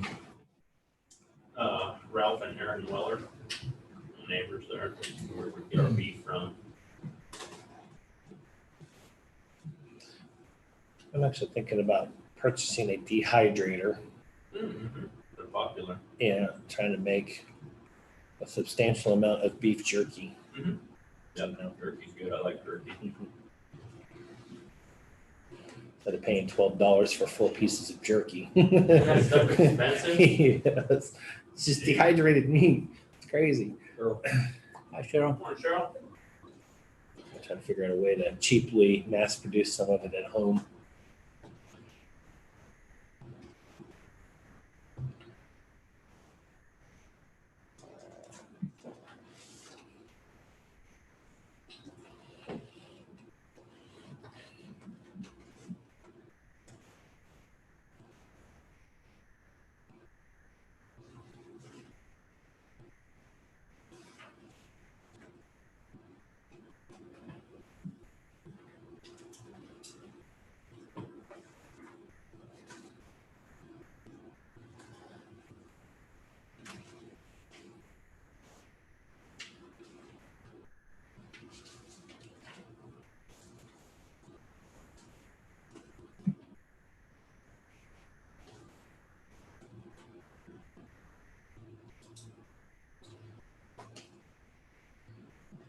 Okay, it'll be 10 o'clock in a moment. I believe it's 10 o'clock now. Brett, welcome to the meeting.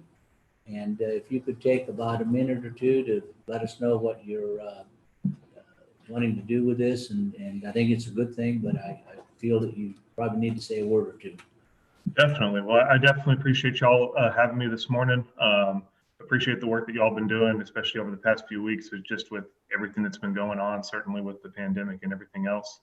But basically the point and purpose of this project, it started before the pandemic, so the timing was a little, it kind of caught us there a little bit, but we did feel, at least at the railroad industry, felt that this was a project that was certainly worth pursuing through the rest of the year. And basically what it is, it's a sign-on letter to go to the Surface Transportation Board towards the end of the summer to memorialize the 40th anniversary of the Staggers Rail Act.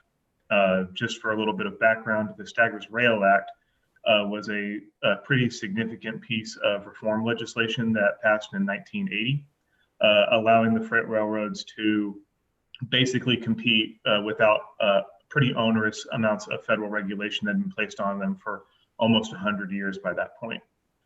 Before 1980, the railroads are still operating under a lot of legacy rules and regulations that had their foundation back in the 1800s, when the railroads were the only game in town to move goods from point A to point B.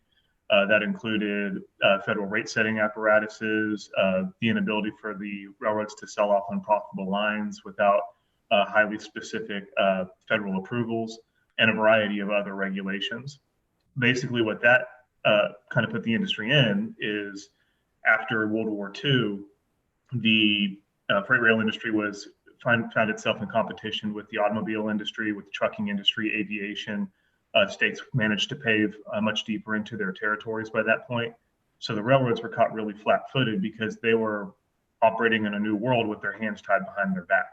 So that led to significant issues with efficiency.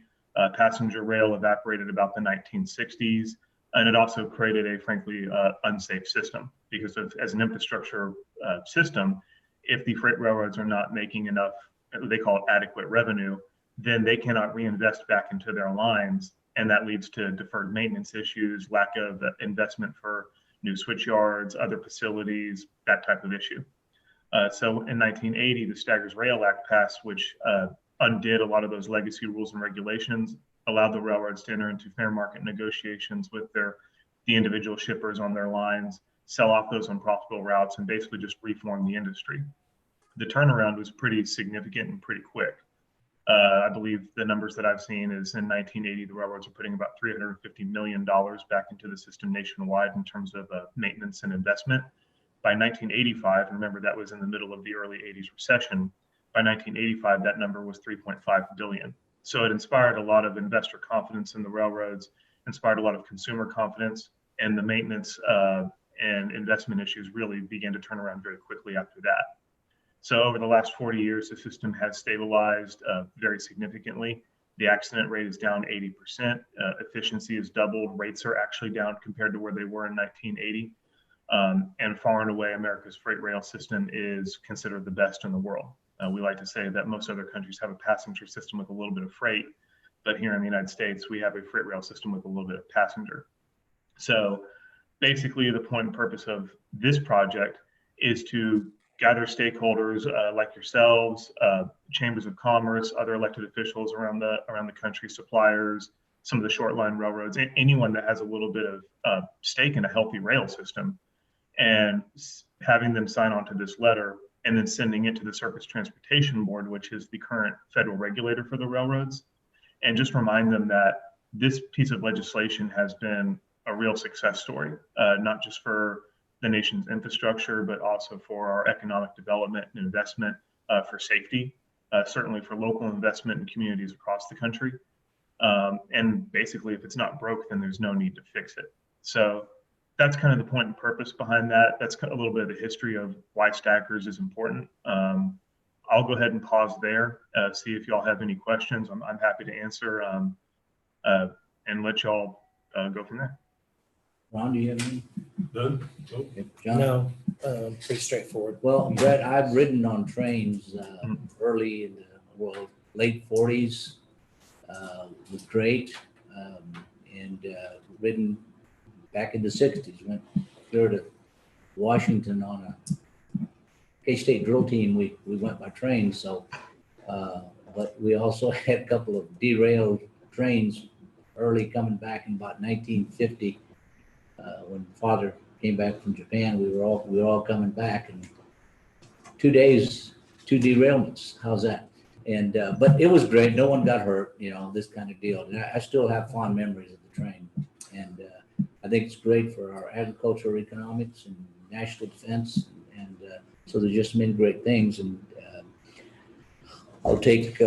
Actually, I did come up with the question, as a matter of fact, Brett. How does this legislation incorporate with the new infrastructural demands for high-speed rail, which doesn't necessarily affect Kansas in particular, but they are trying to do something between Kansas City and St. Louis where you can basically go from point A to point B in less than an hour. And does this work in favor of that moving forward as well? They're kind of two separate issues. So for staggers, it mainly is a freight rail issue, whereas by this point, just because of, I suppose it's almost been about 50, 60 years since the freight rail, since you could consider the railroad system to be unified, both in terms of passenger and freight, they really are two separate systems by this point. So Amtrak, high-speed rail, I know there's a few private high-speed rail projects that are underway. They largely kind of operate in their own universe. I don't think staggers necessarily touches on them anymore. Okay. That was a question. Okay.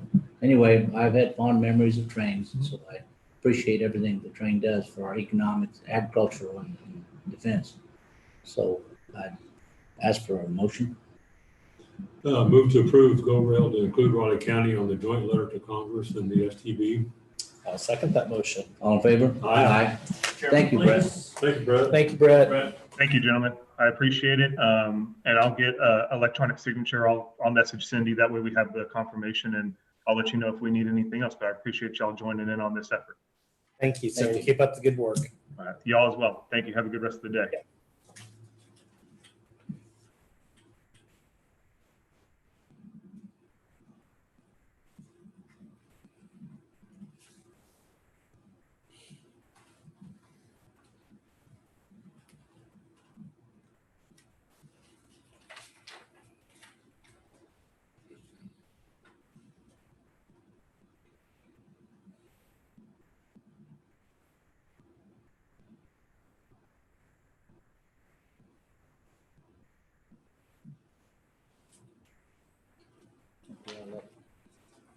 Let you all put Raleigh County Yeah. on there.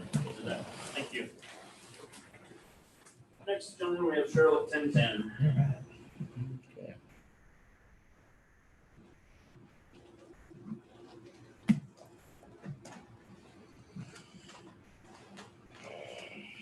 How are you doing, Cheryl? Good. Good.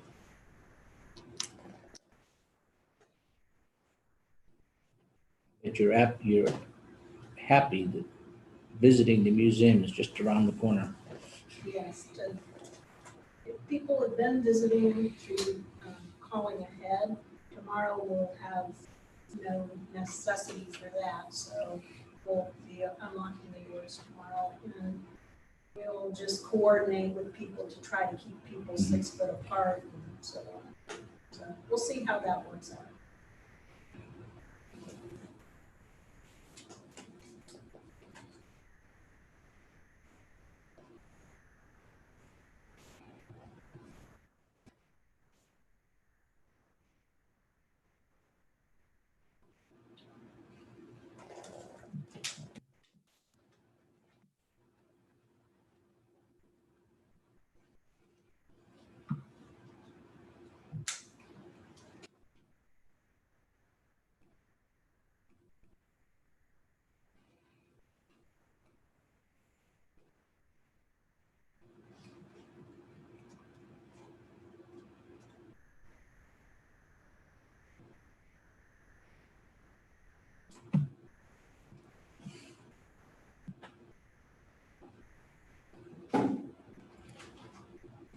Well, Cheryl, by the time you get up and get over there, it'll be, your time will start. Time to go. You really have that timed out, don't you? Right, Good said the morning. team. Good I'm morning. here to talk about the museum and the media. The Raleigh County Historical Museum works with lots of different local media to bring local history to the public in a number of different ways. Once a month, we have an interview with K-Man Radio's In Focus program to discuss local history topics. Next Monday will be my day there, and I'm going to talk about famous Raleigh Countyans that day.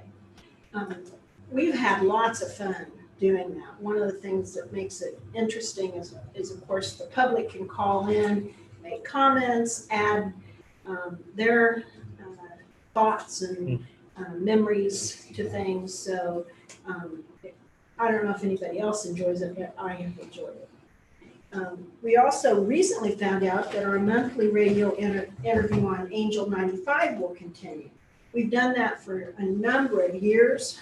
They've had changes with their studio and so on lately, so we weren't positive if that would continue, but it will. So the Angel 95 interviews usually are the first week of the month, and we usually talk about upcoming events, history programs, and those sorts of things on that monthly program. So we're excited that that will continue. The Raleigh County Historical Society has started a periodic column in the Manhattan Mercury and Raleigh County in newspapers. And museum staff is assisted with researching those articles, helping find illustrations, and then also sometimes our staff will write articles for that series. It's been a really terrific way for us to gather material together. And after those articles are written, then sometimes we can use that material on our website or in social media or kind of reuse that work that has been done. So if you have great ideas for topics for radio shows or newspaper articles, let me know. We're always looking for things that are interesting and that people want to know about. Questions? I do have a comment. Yeah. Just looking at your paperwork here. 1943, somewhere summertime, my dad's unit reported here. 124th Texas National Guard Cavalry. They'd already been activated into the federal system, but they were United States Cavalry. And that came here without their horses and picked up the mules and trained with mules to end up in the Burma jungles. And so he was still United States Cavalry here reporting in 1943. Very interesting. That's sort of the tail end of Yeah, that, the tail that end. era. And maybe he knew my uncle, who also was in the cavalry in that period. And I don't know. I mean, he's gone now, so I can't know Yes. that. That is one of the problems, is you think of all the Mhm. questions you wish you would have asked when it's Mhm. too late to ask them. So I've tried to think, what should I be asking now? Mhm. and I'm not, Sure. I don't come up with a great answer with that. But I think that is something we do need to do. So everyone can go home tonight and think of the questions that they should be asking to the people that they still have to ask them with. So. And I know I got him with a fellow that lived up here in Leonardville named Lawrence Clockey. Oh, yes. Okay, I don't know if I told you about that one. They got together, they were the same place at the same time, but there were so many soldiers, they didn't know each other. But they met like old brothers that had been lost. But it was pretty good. Ironic you mentioned that because I was just watching something via YouTube yesterday on the very formation of what was the 7th Cavalry, which I was amazed to learn actually started at Fort Riley from Mr. Riley himself that came from Fort Leavenworth for that particular purpose. So, And they ended Custer up, they ended here up in the Little Bighorn. they did. Part of the regiment did. Him and Custer got very familiarized here and shifted up north. So Raleigh County has terrific history. And of course, one of the components is Fort Riley history, and that brings in dimensions that other places just don't have. Driving over, I was listening to a radio interview with Bob Smith out at the Cavalry Museum. And he was talking, of course, about D-Day and the Big Red One and some of the contributions that group made, not only to D-Day, but in World War II in general. We have a great history. We do. It is. So we're really lucky. It is. There's a lot of history out there. and this history dates back even before statehood or It territorial. does. Yes. 1855. Fort Riley was established 1852, 53. So, we go back before you could legally even be established here in Kansas. Wonderful history. Agreed. Thank you. Okay, thank you. Cheryl. Ladies and gentlemen, we have Clancy at 10:25.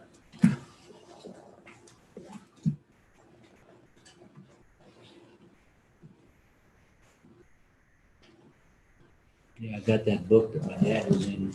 It says about going to Fort Riley and stuff like that. They sadly turned in their horses. Got stubborn Missouri mules. But it was something else. And everywhere we went, some old colonel who used to ride horses would say, "Sergeant Rob, you're now in charge of the stables." And at 8 years old, I was learning to ride and jump cavalry style. A couple of times I didn't make it. I made it over the jump. The horse come up and stop. I'd go. Maybe that's what's wrong with me. It landed on my head. You've learned to just go ahead and beat us to it, haven't you?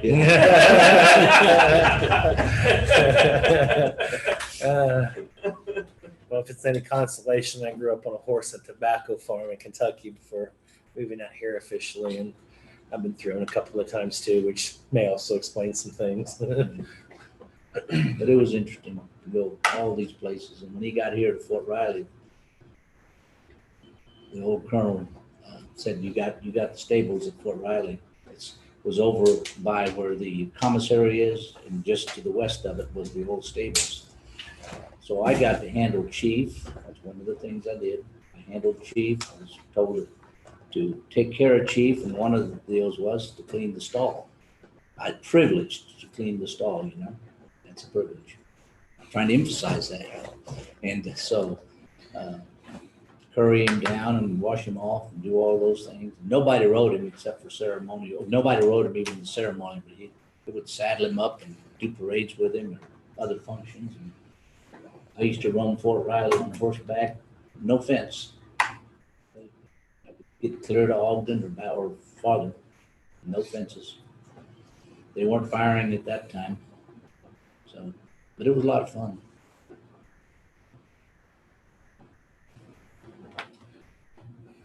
Now they put a fence everywhere. That they do.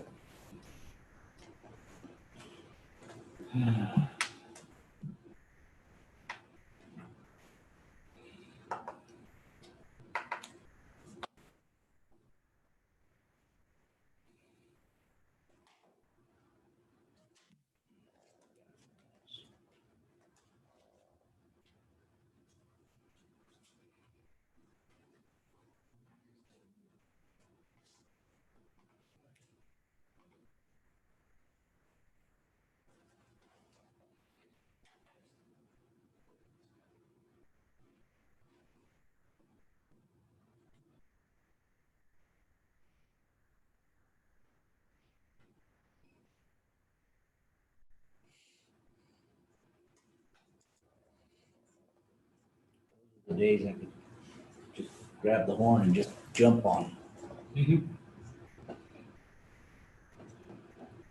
Those days are gone. Maybe try one of those smaller ones. Well, that's a thought. That's a thought. Yeah.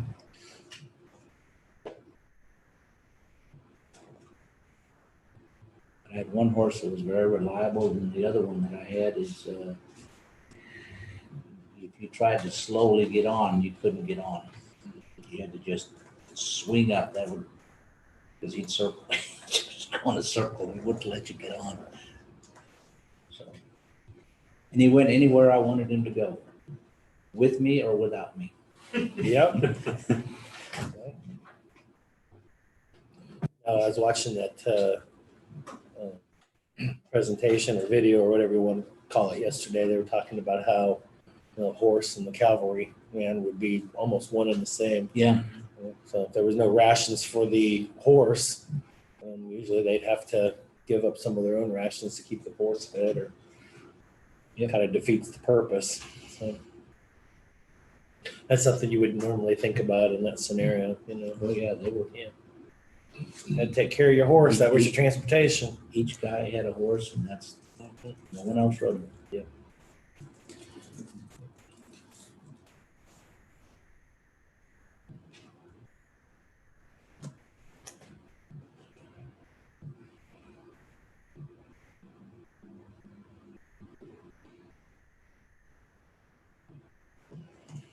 I suppose that was probably the same case for like what the Texas Rangers. Yeah, everyone had their own horse that he had.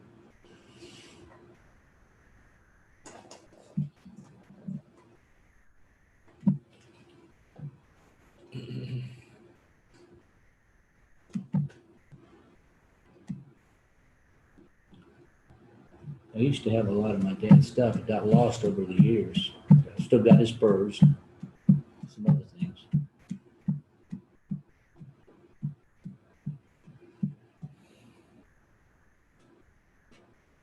He had a sword, enlisted sword and stuff, and some other things we had. We went to Germany, and a friend of his said he'd watched the big trunk. When he came back, the trunk was gone. So had his sword and his hat, his saddle, all that. So somehow or another, I kept the spurs. Well, in 58, when Dad bought that Jeep pickup, all the stuff and everything, why I give up on horses, because I got Upper Wyndham Heights up in that area, Culver Hills. Some of those were real rocky, and you got to get off and leave the horse up and go get the cattle stuff. Found out that Jeep right this way any place. Once they invented gasoline, boy. Yeah, that was my last trip on a horse. And the Jeep didn't eat whenever it wasn't running either. Yeah. I can remember helping Davini out there by the interstate. And if you know no problem, he was county commissioner way back then. And we took off and had that little horse. He loved to chase cattle. And this one cow was a cow. She decided, we were told she doesn't come in. I rode through everything trying to get her, and that horse just went. And I remember going into a gully chasing that cow. She went under a log. Boy, I was hanging on like this. I couldn't control that horse. By the time we got back, I had her reshoed. She lost 2 shoes off of that deal. We had one horse when I was a kid that he knew every little hanging limb on the place. Yeah. That's what he tried. Yeah.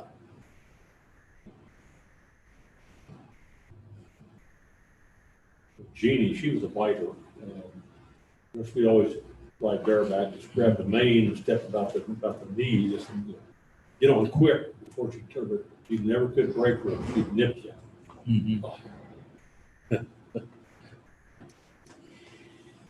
26 years old, Dad got rid of her. Mm. That's all for a horse. Yeah.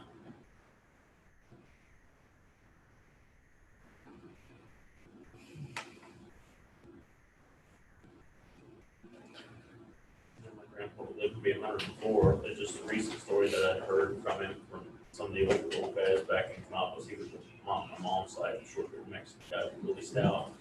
They said if there was a cow out, a cow or a bull out that needed rounded up, if he couldn't get it, you had to shoot it because he knew how to trick rope and stuff and ride a horse. And they said if Joe Messi couldn't get it, he said you just had to shoot it. It was that good.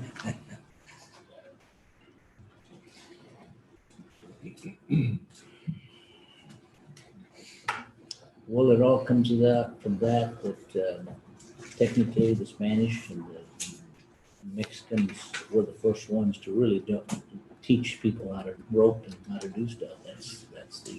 They were the arqueros that did all that. Well, Mr. Clancy, by the time you start, it'll be time. Yeah, I'll start it right when it's time here, so. It's got it. You got it. Thank you, Mr. Chairman. This time, Commissioners, I've got an item that's for the resolution authorizing disposal of certain personal property. I'd ask that we move that to the end of the meeting. Okay. And I'd ask that we, at this time, do the motion for executive session. Okay.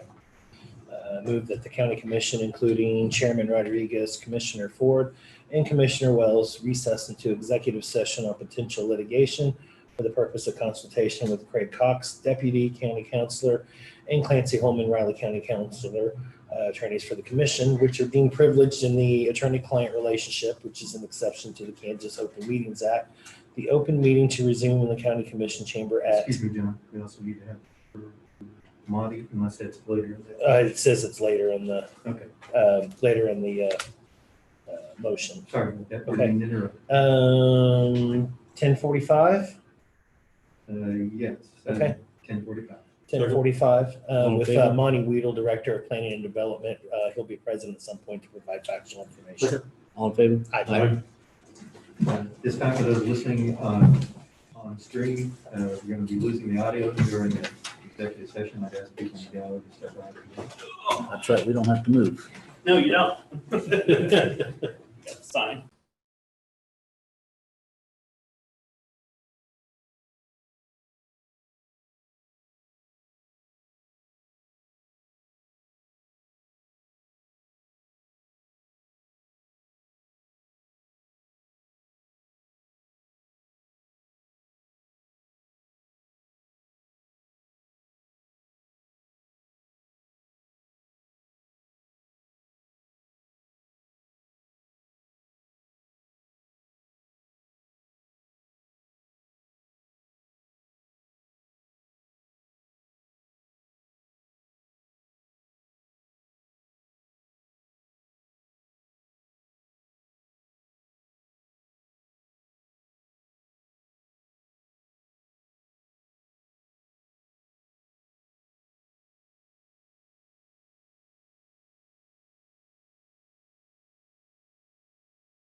Well, Mary said that changing from Salina to here or tag to new and all that last week when she went, made the appointment, went in, said smooth, great, wonderful people.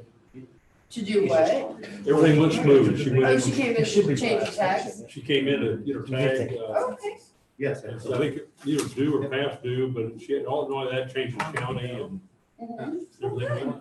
And she says, I have an appointment for my driver's license next, so. Yeah, the full service office, Yeah, you called we it. just looked today and the earliest appointment you can get is July 6th. Mhm. So, Well, I'll get my hair cut tomorrow. Finally. I got my hair cut yesterday. I think I did a pretty good job. So how long will it be before I get my star on my license in? Probably fall or something, or? you have a year from this October to still get. Yeah, I knew they so- extended it, but I just wanted to get it done. and- Yeah, I think we're gonna open up our driver's license service mid-July. So give us a chance to get caught up, but yeah, you can come in this fall. Maybe I'll just wait. Mine expires in next March, so maybe I'll just wait. Oh, yeah, cause then you're good, just do it then. Take care of all one trip. Yeah, we can do it up to 6 months before your birthday, so if you want it before, that would be, what, October? Yeah. So, yeah.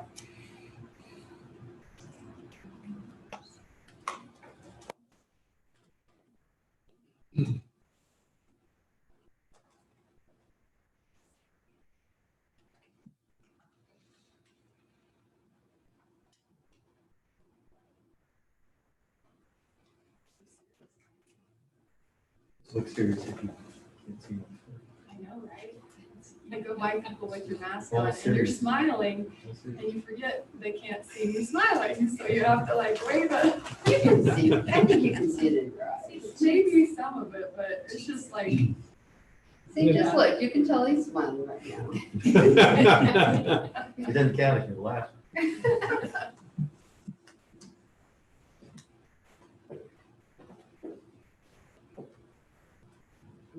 You're on, John. I move the Board of County Commissioners come out of executive session. Second. All in favor? I I'm move the record reflect action shall be taken consistent with consensus reached in executive session. second. All in favor? Aye. Thank you, gentlemen. Did you have that resolution on the? On the pew. Resolution. Oh, no, we'll do that at the end. Okay. Oh, okay. Morning, Tammy. Good morning, are you ready for me? We're ready. Yeah. Yeah. Presuming that you have documentation, as I'm seeing, the zip documentation needs to be shared, so those attending Zoom will also be able to see it. Potentially, they might like to, Okay. So, so not doing what I'm doing no, you're doing fine. So if you go ahead and go down and here, go to share. yes, ma'am. Okay. Share. If you want to just choose screen, then any documents you go back and forth to will automatically, but if you just choose that document and you open up another one, you will have to share. This is the only one I need. Okay. So this one's Choose good? that, yes.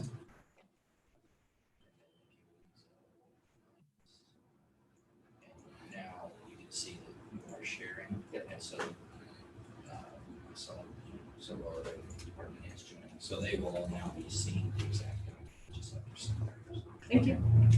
All right, now I'm all educated. Good morning, Commissioners. Good morning. Tammy Robinson, Budget and Finance Officer. I'm here with a 2021 budget work session. So the first thing I want to start off with is I have this memo in front of you, and I'm just going to go through it, and then we'll look at some additional documents following that. So I have a few 2021 budget calendar key dates that I want to share. 2021 budget developmental worksheet, and that will show you the value of a mill and how it's impacting the budget. And also the appropriation request in history. This week, we're going to hold work sessions, as many as you require or as few as you require, depending on decisions that you make, so that we can finalize the budget and have it approved to send to the CPA for review of the forms on June 18th. If an election is required, the clerk shall be notified by July 1st. Riley County shall have the budget adopted and submitted to the county clerk by August 25th if an election is not required. However, if an election is required, the budget shall be adopted by October 1st. The budget hearing notice shall be published in the local paper at least 10 days prior to that hearing. The final proposed budget will be presented to the Board of Commissioners on July 9th for approval. And then the budget hearing is preliminarily scheduled for July 27th. These dates will change if an election is required. So we have the budget developmental worksheet. We did go through the calendar, so I'll just go on past that. I'm gonna make this just a little smaller, maybe.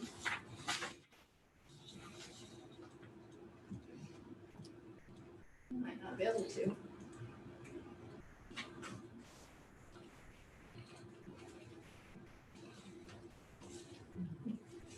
And I kicked this out.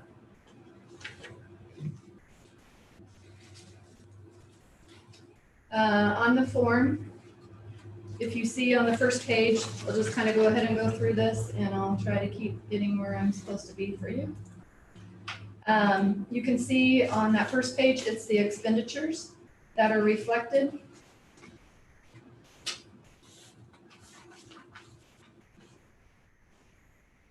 And at the bottom, you can see the total for the general, and you also have the other levied funds, which is bond and interest, county building, RCPD. And then in addition to that, we do reflect capital improvement and economic development.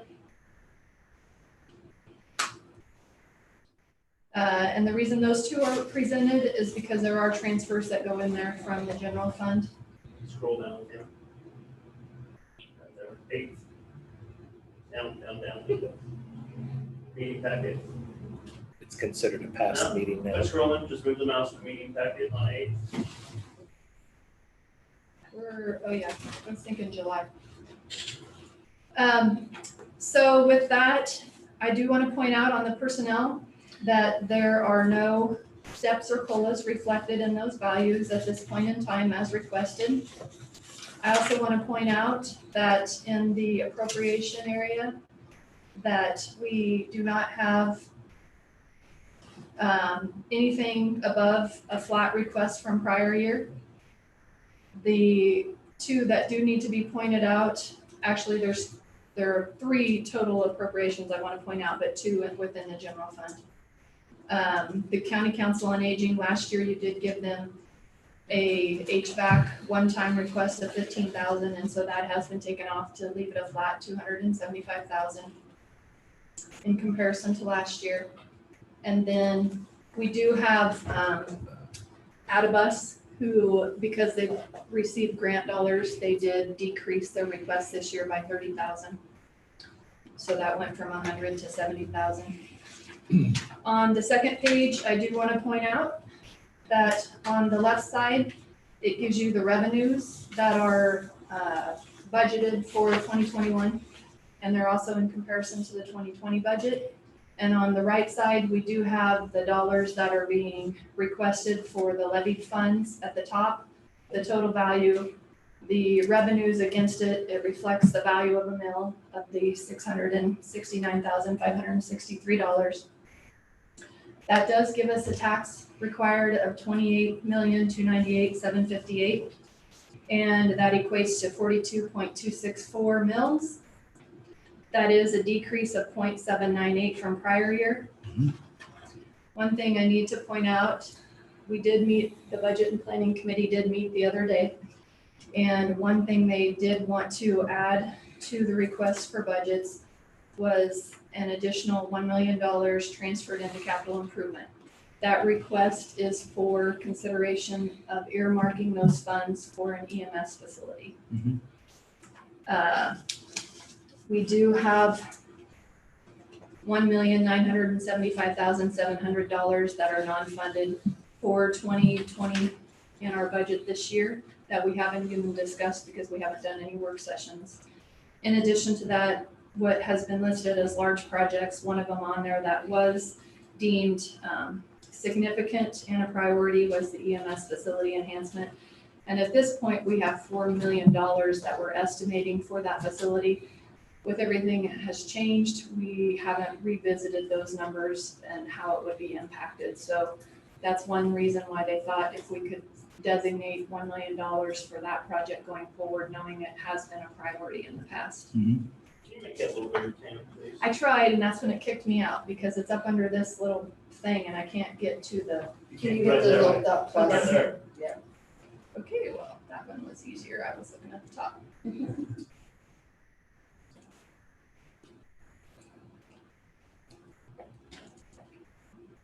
Thank you. You're close. You should have been able to see anyway, Mr. Clerk. I could, but there's others we have to think about. Okay, so with that, a couple things that I was also requested by the Budget and Planning Committee to discuss and bring to your attention. Cindy's here and she does have a couple positions that they're requesting be considered, and that was brought up in the department head meeting. So she'll give you more information on that. A couple of other things. Want to point out the Senate Bill 294 has been vetoed by the governor. At this point in time, that is a dead bill, which means we will continue on with the tax lid, which also means that, as you've been educated in the past, if we are to go below that maximum, which I have highlighted right down here in this little area, if we go below that max, then it does affect us next year for what we can levy. So with that, you can see our tax lid computation limit is actually $29,736,237, which would equate to 44.411 mils, which also would equate to an additional 1.35 mils from what we have above. Dollar is 1.4 million. The next little computation right here is if you remained flat from last year and didn't deviate from those mills needed, then the dollars that would come through would be $28,832,709. Again, the mill would remain flat at 43.062. And that would allow you to fund an additional almost $34,000 in the budget. So a couple of other things that I need to point out. We talked about the EMS building and the potential $1 million increase to the transfer. The reserves and protecting those reserves based on disasters that may or may not happen, whether we have 1, 2, 3 that may occur in the year, that's never a given. If that happens, those reserves will deplete quickly, and you're never guaranteed FEMA dollars that come through. Plus, you also need that cash flow in order to fund those expenditures as you're waiting for funds to come through. And lastly, the COLA step. I know this has been discussed with RCPD, and I do have numbers here if there's anything that you want to look at or consider. But based on the numbers I have before you, depending on what your ultimate goal is, whether to remain flat on your levy or to make adjustments within the budget, you would have the flexibility to potentially fund any steps or COLAs as well.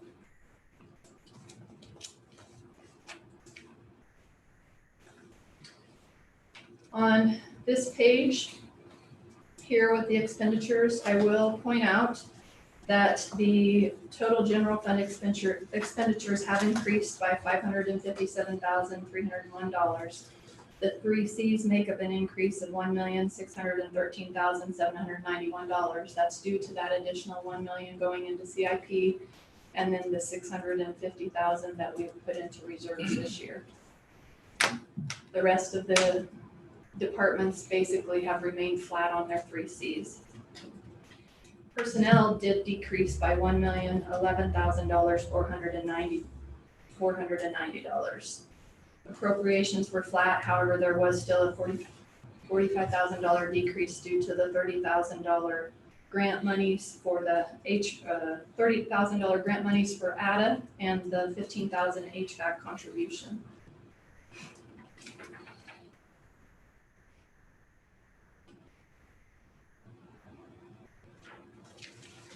So that is the developmental worksheet. And one last thing to put up on the screen is the appropriation requests.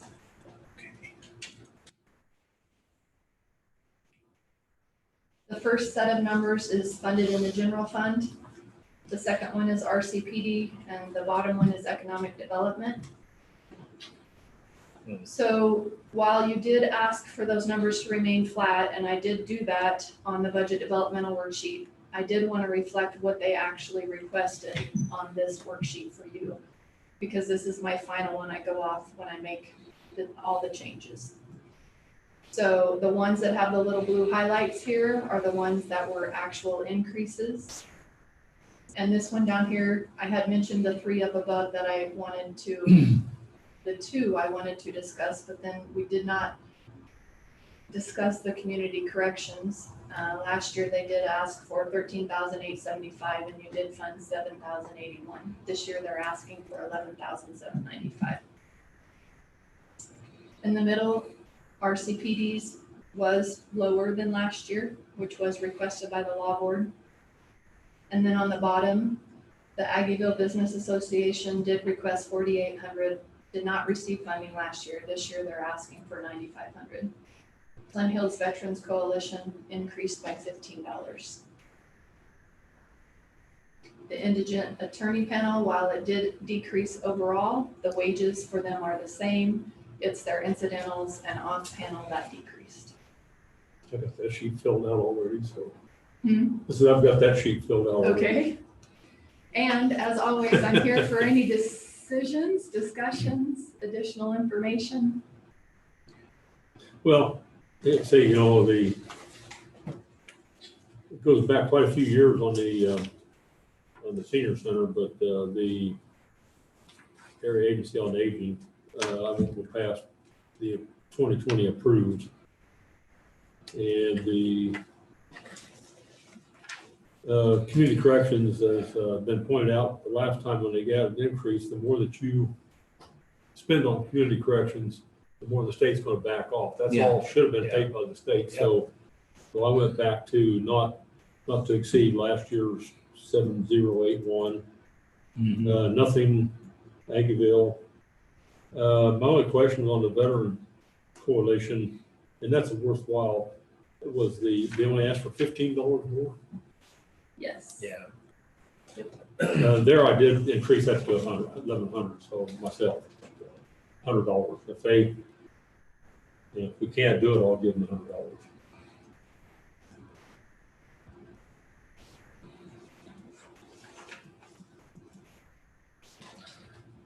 I would agree with Ron on that one. On just that one? The only question I had was on the animal shelter. It's a very necessary operation, and so I didn't deny or include that at this time. See what the other commissioners think on that 5,000 additional, but it's a super expensive operation, and it we dump a lot of animals on it.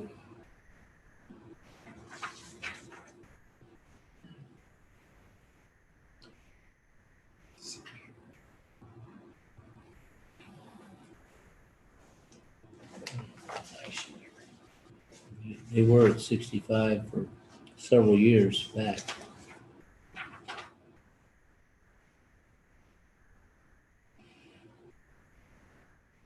Yeah, we cut it last year for some reason, just to save money, I think, just to try to hold it, because we were getting an increase in the mill levy. We wanted, Yeah. But I also wonder on that one, how much of a personnel reduction they've had to take since they're not open. They're only doing it by appointment.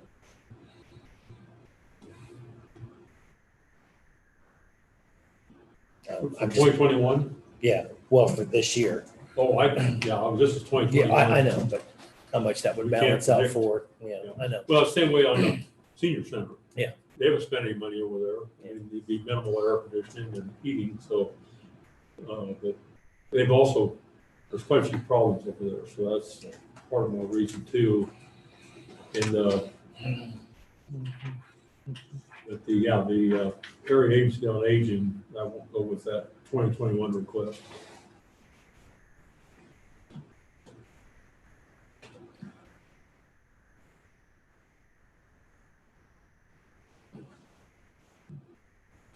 Community corrections, I just put down the 7081, same as last year. And I tend to agree with you on there, the state should be funding those particular differences. It's not a personnel issue or anything that Shelley's doing upstairs there. It's, and there's been some discussions on what to do with the federal funding that's supposed to come back down too. And I'm sure the state's going to fight to keep as much of that as they possibly can too. So that's certainly in keeping with that. I guess generally speaking, I'm okay with going that direction. On community corrections. Yeah, just on all those recommendations there, I can. Oh, on all of them? Yeah, I think I can live with I'm that. just writing down what you guys are saying, and then that way you can Okay. discuss. Make a motion if you're wanting to. Okay. With the- Do we know if that 7,000 was the fund, Tammy, or the proposed 11,000? On Shelley's, Corrections? yeah, she presented it. Yeah. Yeah, I It was, remember. training, basically it was training that she was wanting to take them to, Yes. Okay. salaries. And who knows how What's the much other training part? is gonna be allowed?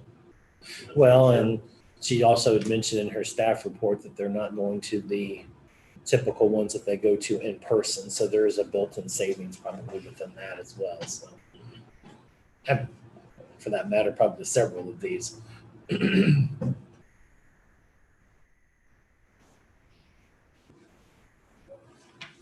So Ron, you wanted to go down, you wanted the animal shelter to be, I was open on that one. Okay. John pointed out I don't know what their 2020 is gonna wind up being. Yeah. But irregardless, we need to look forward to 2021. I wanted to kind of just keep for asking everybody to be flat, then we should probably keep it flat. That's my thought. yeah, we Just can in do, we fairness. can do what we approved in 2000 for the area aging. Keep it flat. That relieves at least 14,000 to go. We can either put part of somewhere else or just reduce it. I could go with reducing probably at Yeah. this point in time. I just Reducing him. Aging. just keeping it as a reduction total within Yeah. that Area aging. budgeted amount, yeah. But I You guys do, wanna leave an animal shelter at 60 or I- 65? Well, we can 65, but we'll reduce the area aging and get part of that to the. Well, that's why I'm asking for consensus, Right. John. I'd like to, I think we should keep, if we're asking everybody to keep things flat, we shouldn't pick and choose. We should just keep it flat. Okay. John's saying 60 and wanted to be sure Right. you guys Yeah. agree Yeah. at 60. Yeah, that's And I fine. should have We'll do clarified that. that. That's my We'll do fault. that, yeah. That's fine. That's fine. Keep it all flat. Everybody can make an excuse as to why theirs is more important, and given the dynamics, maybe it is or not, but I think it's just fair if you're going to say flat, flat, flat. No, we'll give you flat, flat, flat. I think just for general purposes, it's just better to keep everything flat or take each one of those increases at face value then. Was there a consensus from the board to keep all of the appropriations flat for last year's? At best, Yeah. except for Kansas, Veterans Coalition, I'd give them $100. That's fine. If we don't want to do that because of where we're located next to Port Riley and the amount of work they do, then let me know and I'll pay it. So everyone flat except the Veterans Coalition increased them to $100, Well, it'll be 85 from their request, Yeah. but $100 from last year. I can live with that. I agree. Well, I mean, because we've gone back a long ways. Well, we did jump from 800 to 1,000 back in 18. They did said that they were expecting, what was that, 13% something increase or something total, and this was only less than 2%, so. in Aggieville would be no funding. No funding.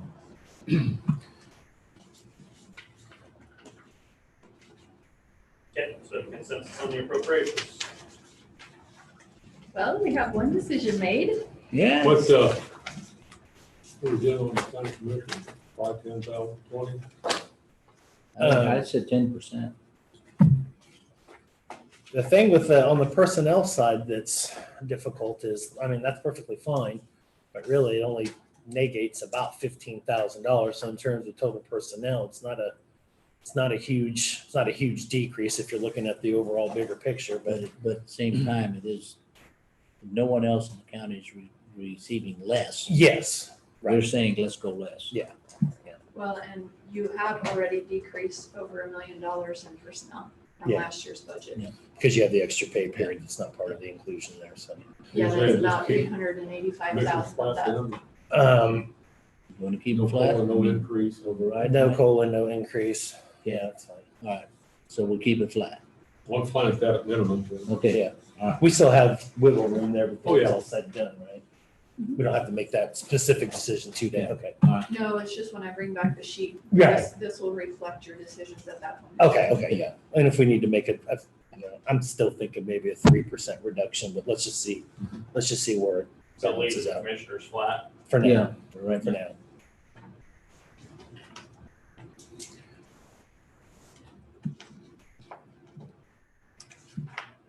Any adjustments to any of the transfers or? I don't have any more.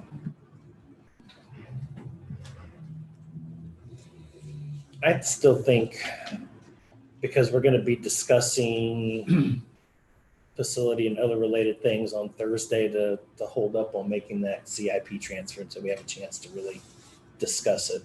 Well, it's just in the presented figures. None of this is final. Right. And that's why we moved that up. We were trying to get it on our county officials always supposed to be on Monday, but you guys with Monday lunches are always booked. So that's why Yeah, we can either do it this Thursday or next Thursday. And I suggested this Thursday just because of those Right. reasons in the budget Okay. process. Yeah.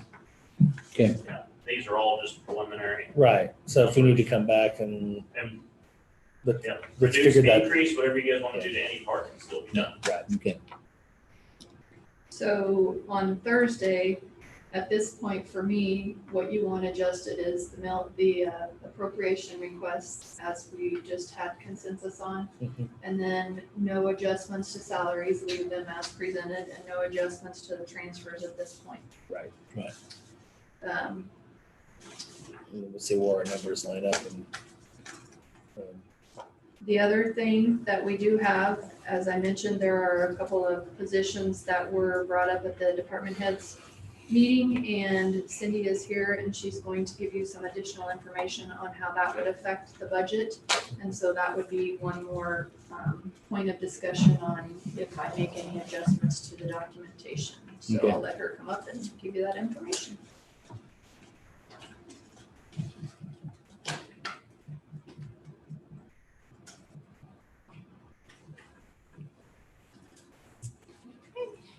Good morning again. Good morning. Morning.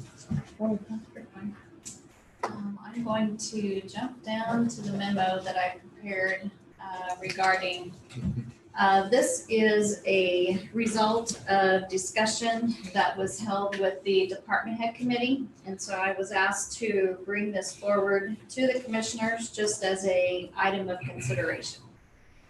So this is something that you can take with you, and as you're finalizing the budget, see if this is something that you would like to approve.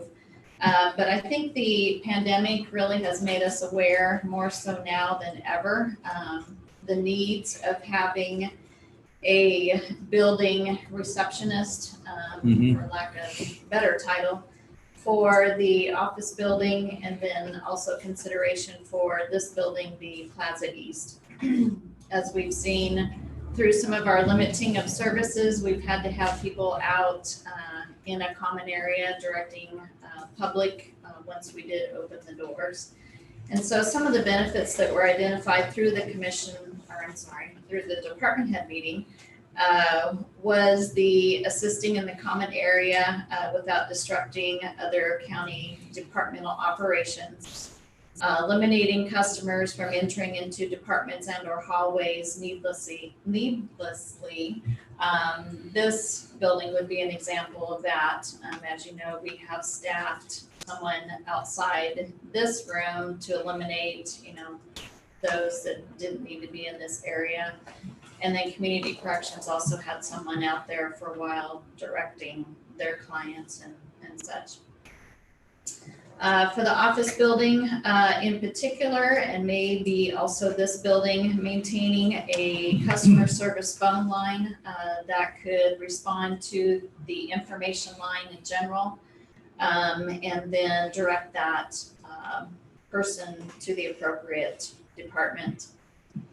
And then again, maintain the effort of social distancing by eliminating a lot of those people and only having one contact. If they have to go to the Carnegie or the courthouse, they could be redirected at one point of contact instead of going into several different departments before they get the answer that they need.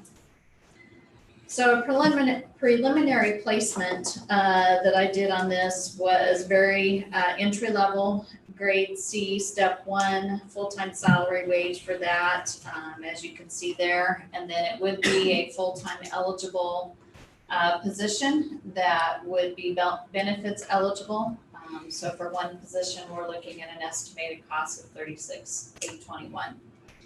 If we did consider both positions for each building, then obviously that would be double. So again, just relaying some of the information that was brought forward during the department head meeting that we had last week. And just wanted to see what your thoughts were and if that's something you would want to consider putting into the budget. This would be for each building respectfully would be determination of whose budget that would be placed into. If it's the treasurer's or the clerk or the counselor, depending on that respective department. So Give it to Leon. give it to Leon. That I was heard that suggested several because of times. facilities. That was suggested. No. Yeah, I was expecting that at any moment, yeah.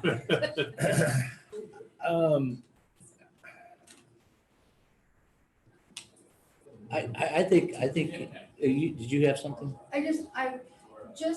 Because my staff has been out there for the last 3 weeks, we have seen some extreme benefits to having somebody, especially from our department, out there. We've managed to stop people at one particular point to just drop things off, which has eliminated them having to go into the office. And so just with that being said, I feel like we are going to be doing this for a significant amount of time, because even when the restrictions are lifted, I still think there's going to be an expectation that we're going to continue to maintain some sort of social distancing. And whenever we do start getting busier, we've been able to direct people to wait in their car or go grab a coffee or whatever, and they still have somebody when they get called. If they miss their time, they can still get checked back in right out that front desk instead of having to wander around trying to figure out who can let them, put them back into our queue.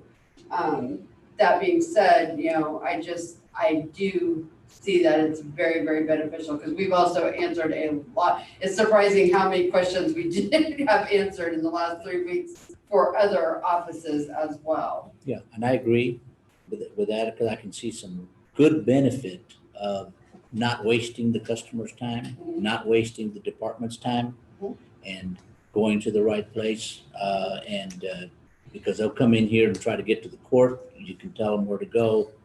If they need to go to Barry's place or what floor, and they can, like you say, drop off information there, and it saves a lot of time. So I think that would be good, and it might even help in our spending for this. Yes, sir.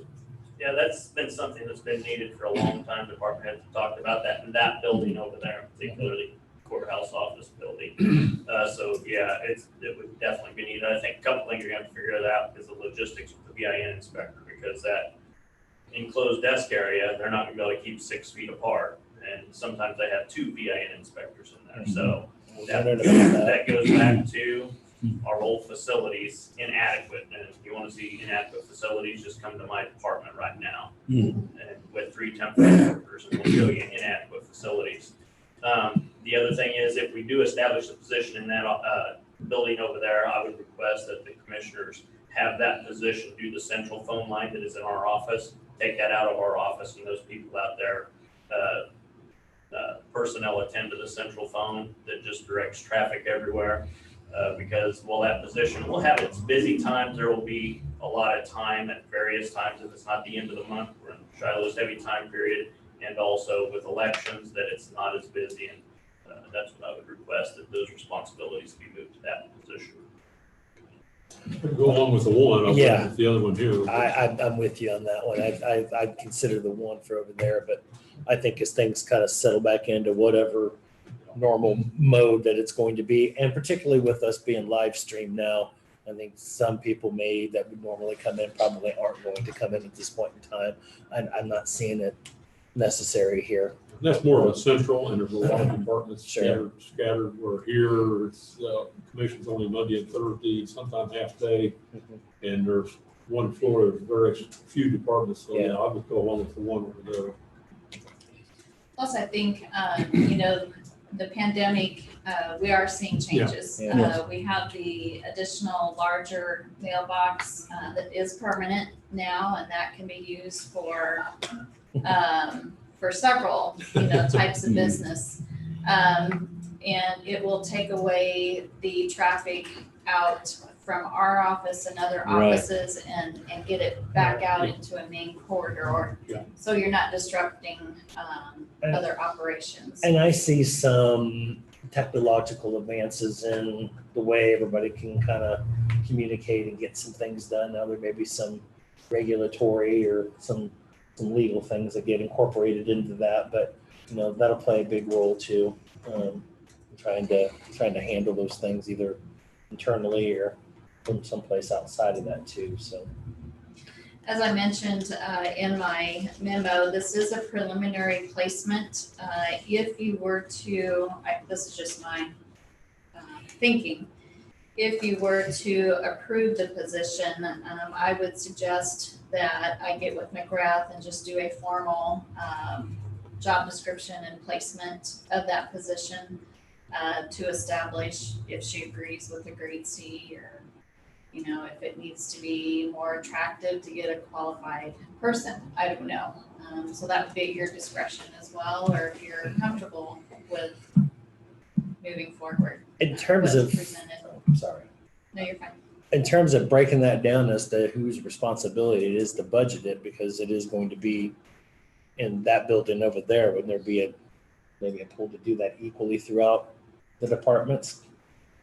That you're basically serving all of them? I mean, Just be easier, just put in one department, because you want to have one person responsible for the evaluations and everything. And overall, if you do it from all the departments in that building, it's just a general fund expenditure anyway. So just put it in one department. It's a lot cleaner to deal with. Okay. Splitting an ADP, a one person's wage several times is not the best. Come on, where's your the sense of best thing to do adventure? there. And It's doable. And I would, you know, if Rich would be okay with it, I would be willing to put it in my budget, just because overall for the year round, we really would, our department would like to have somebody who could maybe learn some of the lower level motor vehicle type transactions, that they would be able to be trained to stop some of those customers right there, you know, look at some title work, look at. Oh, okay. And so, you know, if Rich would, you know, and the other departments would be fine, I'd be willing to put it into the treasurer's budget. Okay. Just so we could, you know, use them for that motor vehicle type, and even taxes, you know, collecting, you know, we could have them actually take some tax payments right there as well, so. I think Leon would agree. Okay, so do you have a, what do you want, Rich, a consensus or a motion to We proceed? could have a motion on this. Well, do we want to kind of develop where we actually want to be at figures wise for this first before saying 100%? Just so we know exactly what we're doing and what we're dealing with. And it can be some part of the discussion, because we don't just have to discuss facilities. Right. The county officials Right. luncheon on Thursday, and you Okay. can get a sense from the other department heads on how they feel, those that aren't in attendance. Right. Tom, I'd go ahead with that one position, and then, of course, we don't have to actually sign anything. Until you hire. Consensus be Yeah, if we don't go out for hire, well, then we don't fill a position, so. Okay. But I'm fine with going ahead and authorizing the position for now. Okay. You want a motion or just consensus? A motion if you guys want to authorize the position, but I think John was saying you wanted to wait. Well, I mean, let's continue to kind of discuss and see what we're looking at from a fiscal perspective. But other than that, I mean, that's fine. And of course, filling it, I mean, it's gonna cost what it costs. Yeah. And so we're either gonna do it or we're not. John, correct me if I'm wrong, but Cindy, how long would it take to get the numbers from McGrath confirming the cost? I think that's what John is wanting to know the true figure rather than approving it. And then She's been very intuitive to some questions I've had lately, so. Just for Bring back a car on that transparency. then. Yeah. What's that? Bring back a car. Bring back the car. we'll get the. And we can further have that dialogue on Okay. Thursday. And just so you know, I mean, generally Cindy's right on with Okay. she's been within the system long enough. She generally knows what positions need to be, so it's not going to be far off. And it'll probably be right on. Okay. I'll just get her to verify and We'll put have a that. job description together, and that way it's more beneficial. Basically, I think the idea today was just see if you're receptive of adding that position, and then we can get all the mechanics in Start the place process. for that. Yeah. Okay. Hey Cindy, this is Kevin. Yes. I have a real quick question, just thinking about the position. So would the expectation be, Shiloh, that you would have a different person from your office out there in the event that person's sick or vacation eventually, that sort of thing? Are we Yes. staffing every day? Yes. Okay.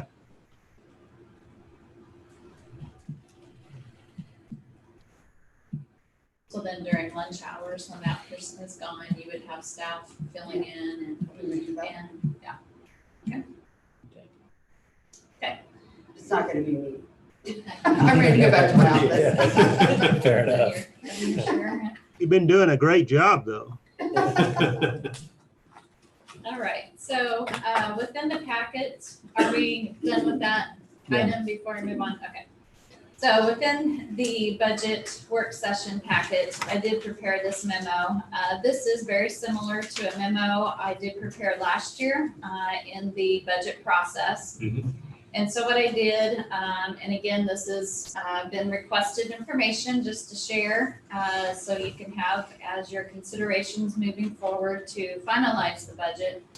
As Tammy mentioned, we do have a value of COLA for the general fund, and that is the number there of 265,307.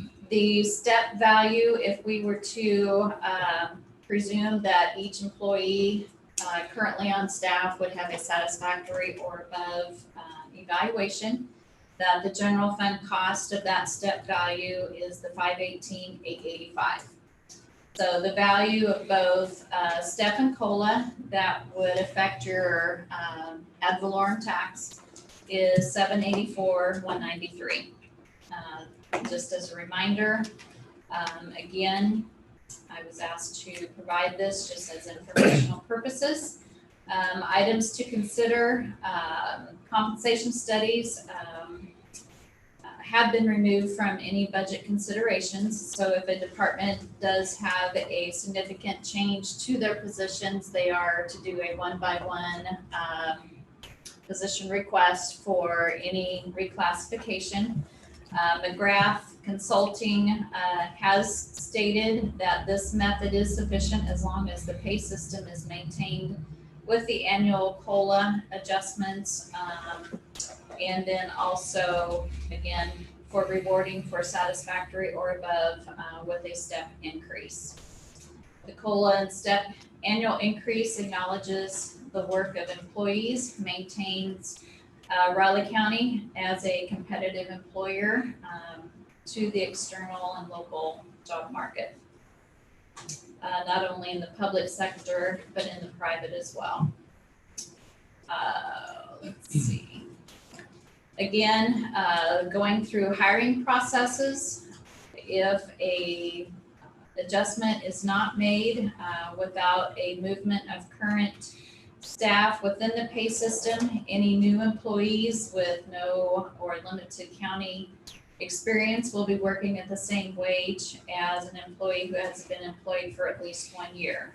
So you've got that bumping against existing staff into new hires. We do have our statutory benefits that we have to pay for FICA, Medicare, CAPERS, KPNF, which cannot be altered. Health insurance may have an increase from high utilization, which we have had here recently. So employees without a increase in wage could be faced with a net pay decrease. I will tell you the Healthcare Commission does have a meeting this afternoon. So I was hoping to sit in on that, but obviously we have our meeting this afternoon. I do think Whitney is prepared to listen in on that. I do believe that they will make some decisions today regarding the rates and any plan changes. Right now, from what I could see, the employer rate would possibly be 4.5 up to 5% increase.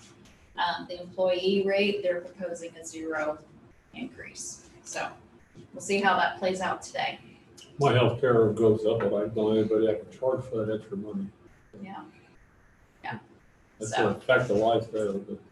But it is still a benefit. As you may have seen in the Mercury about a month ago, the school district here locally was being faced with no alternative options.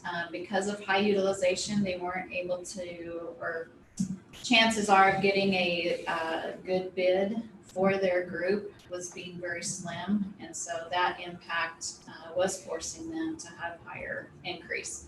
So I guess that just takes me back to being in our state pool as a non-state group underneath the state plan. We are more stable and more secure to only see those 4 or no increase percents that's being applied. So it's still a great benefit is my where I'm going with that. Let's see. As we know, cost of living within Manhattan area is constantly rising. We are also considered one of the highest areas within the state. Flat or reduced wages does impact retirement planning of current employees.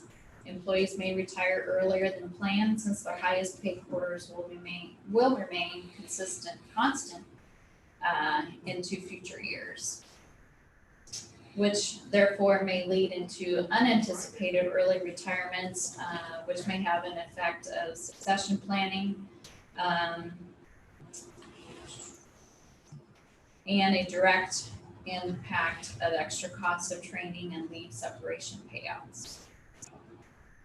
Just wanted to put in those reminders. Well, like I said, I've seen that before, read it before, which had more effect back last year than it does this year. And my comment still remains that while I've never always agreed with the draft, by a long shot on some things, but I sit with 14 other counties, have for about 6 years, and I feel that we're, even though we have the highest cost of living, very high, that we pay and take good care of our employees. And I think right now with the people that would love to have a job, the business people here that would love to be able to pay their taxes by being closed, I think it'd be a slap in the face, especially the fact that other government agencies are actually laying off and getting rid of people, let alone being flat. So I think I can defend my position. Like I said, I'd be willing to reduce the commissioner's salary because this is an unusual situation. Hopefully we're not going to have a COVID-19 every year. And I understand everything in here is true, but at this point, I just don't think it's fair to the other citizens of Raleigh County and Manhattan. I second that notion, and I'm still willing to consider decreasing some of our expenses, including salary here down the road too. I just kind of want to see where we're at numbers wise, but I've looked at all our steps and COLAs here over the last couple of years, and last year was a 5% And I sit on the NPO board, and that was the largest by far of all of those.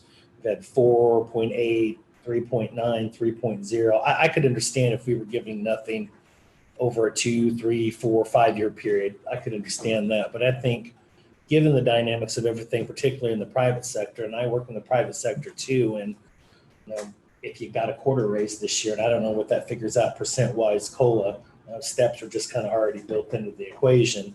That's it. And the wages here privately, does McGrath do those based on private sector or just public sector? Oh, they would pick whatever's comparable Okay. in your external market. I do know that over the last handful of years, decade plus, wages, at least in the private sector, haven't moved very much, if very little at all. So given those dynamics, given the dynamics of where we're at with COVID, large unemployment rate, which may or may not change, it may or may not come back down, I don't know. Large amount of businesses that are going to be out. I also don't want to get to the point where, because those revenues are so low through both sales tax and for us property tax, that then we have to start laying off people, and we typically don't lay off from the top down, we go from the bottom up. And so there's a lot of things to consider there, and I think when everybody else has kind of thought about that too, and kind of keeping everything at least flat as a ceiling, I think we have to do that at least for this year for sure. Well, typically our departments usually run pretty tight on employees. They don't run excess people. Right. So we don't really have an option. We don't have people to get rid of. So I would rather keep it flat and retain our employees. Right. Actually have a job. And our retention rate with those employees is one of the better ones, given those dynamics. Yeah, I'm just speaking from current conditions. No, I haven't said anything I don't disagree with. We do have a very long tenured workforce, but I think that says a lot for Raleigh County. Absolutely.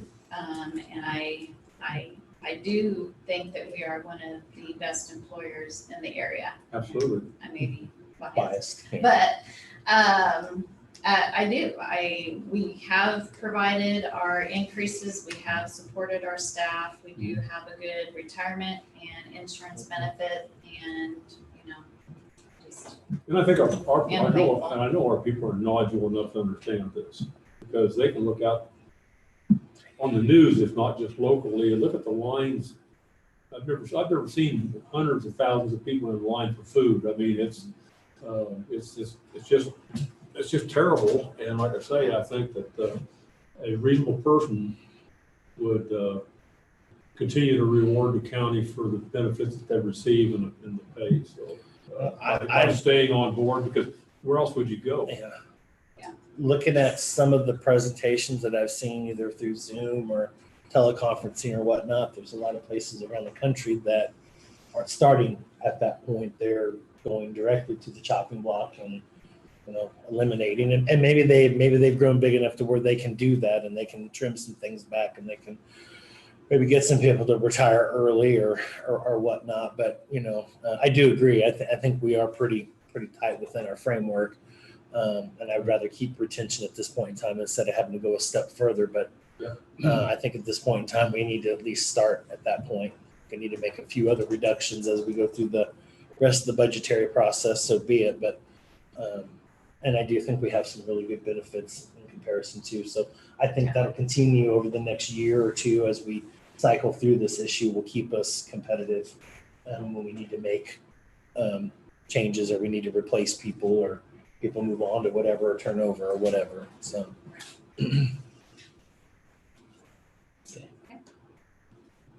Don't know that I need really anything, just wanted to prompt the discussion. Okay. Appreciate all your work, Cindy. The board wants to see if any other department heads have any comment. Do any other department heads have a comment concerning this topic? For the previous topic? Barry emailed one. Yeah, I saw that. Yeah, he did. And one of those will be taken care of through a lumping process already, so it's all right.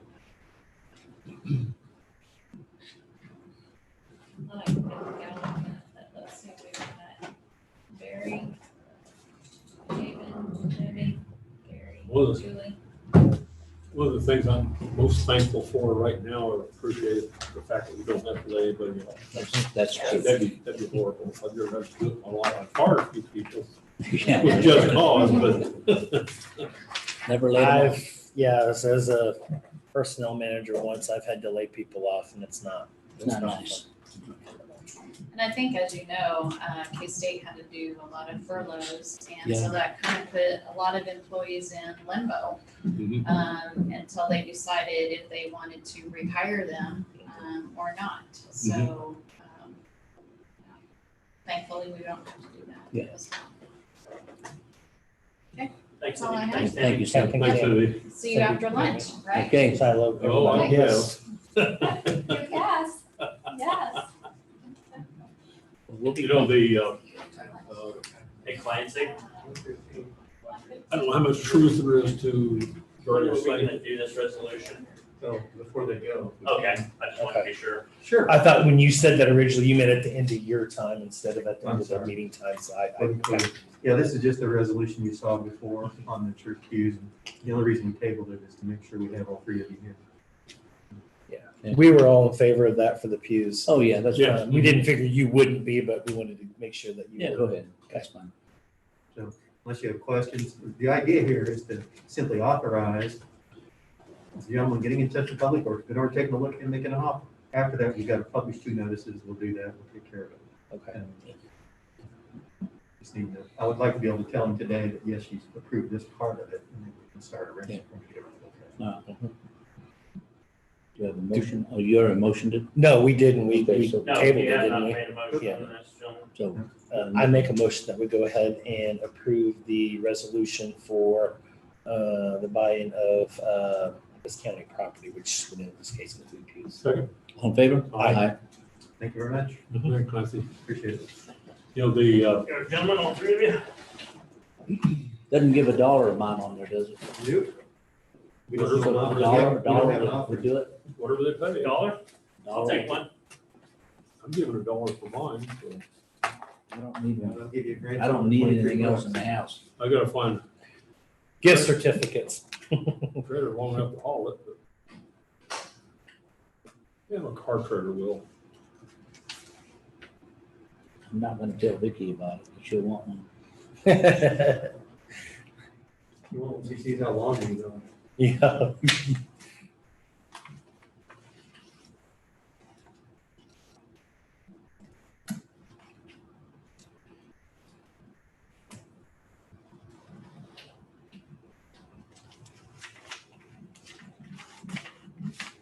Yeah, I'm curious to see how the Minneapolis is defunding the police department, if they go through with it. It's sounded more and more. I heard earlier this morning that the mayor, who I don't know if he's got a veto override or any override power, was saying it's not going to happen. So I don't know.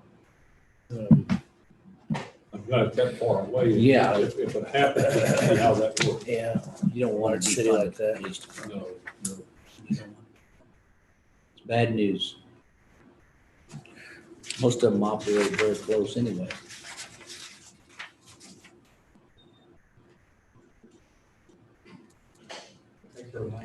Yeah. Do we have anything else?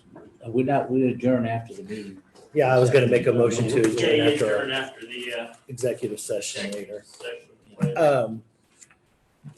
Actually, yes, one other thing. For the joint county city meeting that's here this month, is that right? And here? City county meeting? Yeah. I believe that's correct. Okay. I know, it's been kind of weird. Well, I just want to suggest that we discuss the state funding as a topic for that meeting. We'll probably have some more information come along between now and, I think it's on at the 18th. No, it's usually the 3rd. It might be the 25th. I'm not for sure, whichever date that is. As to where to go and how we have to kind of divvy that up and what we can use it for, but having a conversation with the other entities and allowing all the other entities, including the other cities and two other school districts, is key to that conversation. So. Okay. That's fine with it. Rodriguez, this is Leon. Yeah, I think it's on the 18th. We were going to bring a topic on the Keats Sewer about asking the city to accept the wastewater from the Keats Sewer District. So we were going to have a presentation on that as well. And I was thinking it was at the city, but I could be wrong on that one. Well, I think the city, we had a Zoom meeting from the city on the last one. We zoomed in to talk about the RCPD, so. I know we've gotten off schedule with the non-person meetings here, but, Yeah, next one, June 18th, county offices. okay. County? 18th. Yep. And I don't know, do we want to have that here? Or do we want to move it to Potroff or? Well, I think the way we did it before was Yeah. in a meeting. Okay. That's how you do it. Okay. Nowadays, rather than moving stuff all around, you gotta get IT to. Okay, I think we're set up for that now Yeah, pretty well. we're so. set up better for Zoom than we were before. Okay, well then I'll go ahead and make a motion then after that discussion that we adjourn after our afternoon personnel executive session. okay. Do I have a second? Second. All in favor? Aye. Okay. That's it. 115 back here. You got it. I'm amazed that the city went ahead and spent another $25-30 million in factor of life at the. Mm-hmm. Corey, did you get everything shut off? Hello. Did you get everything shut off? We'll go right Yeah, now. Leon. Thank you.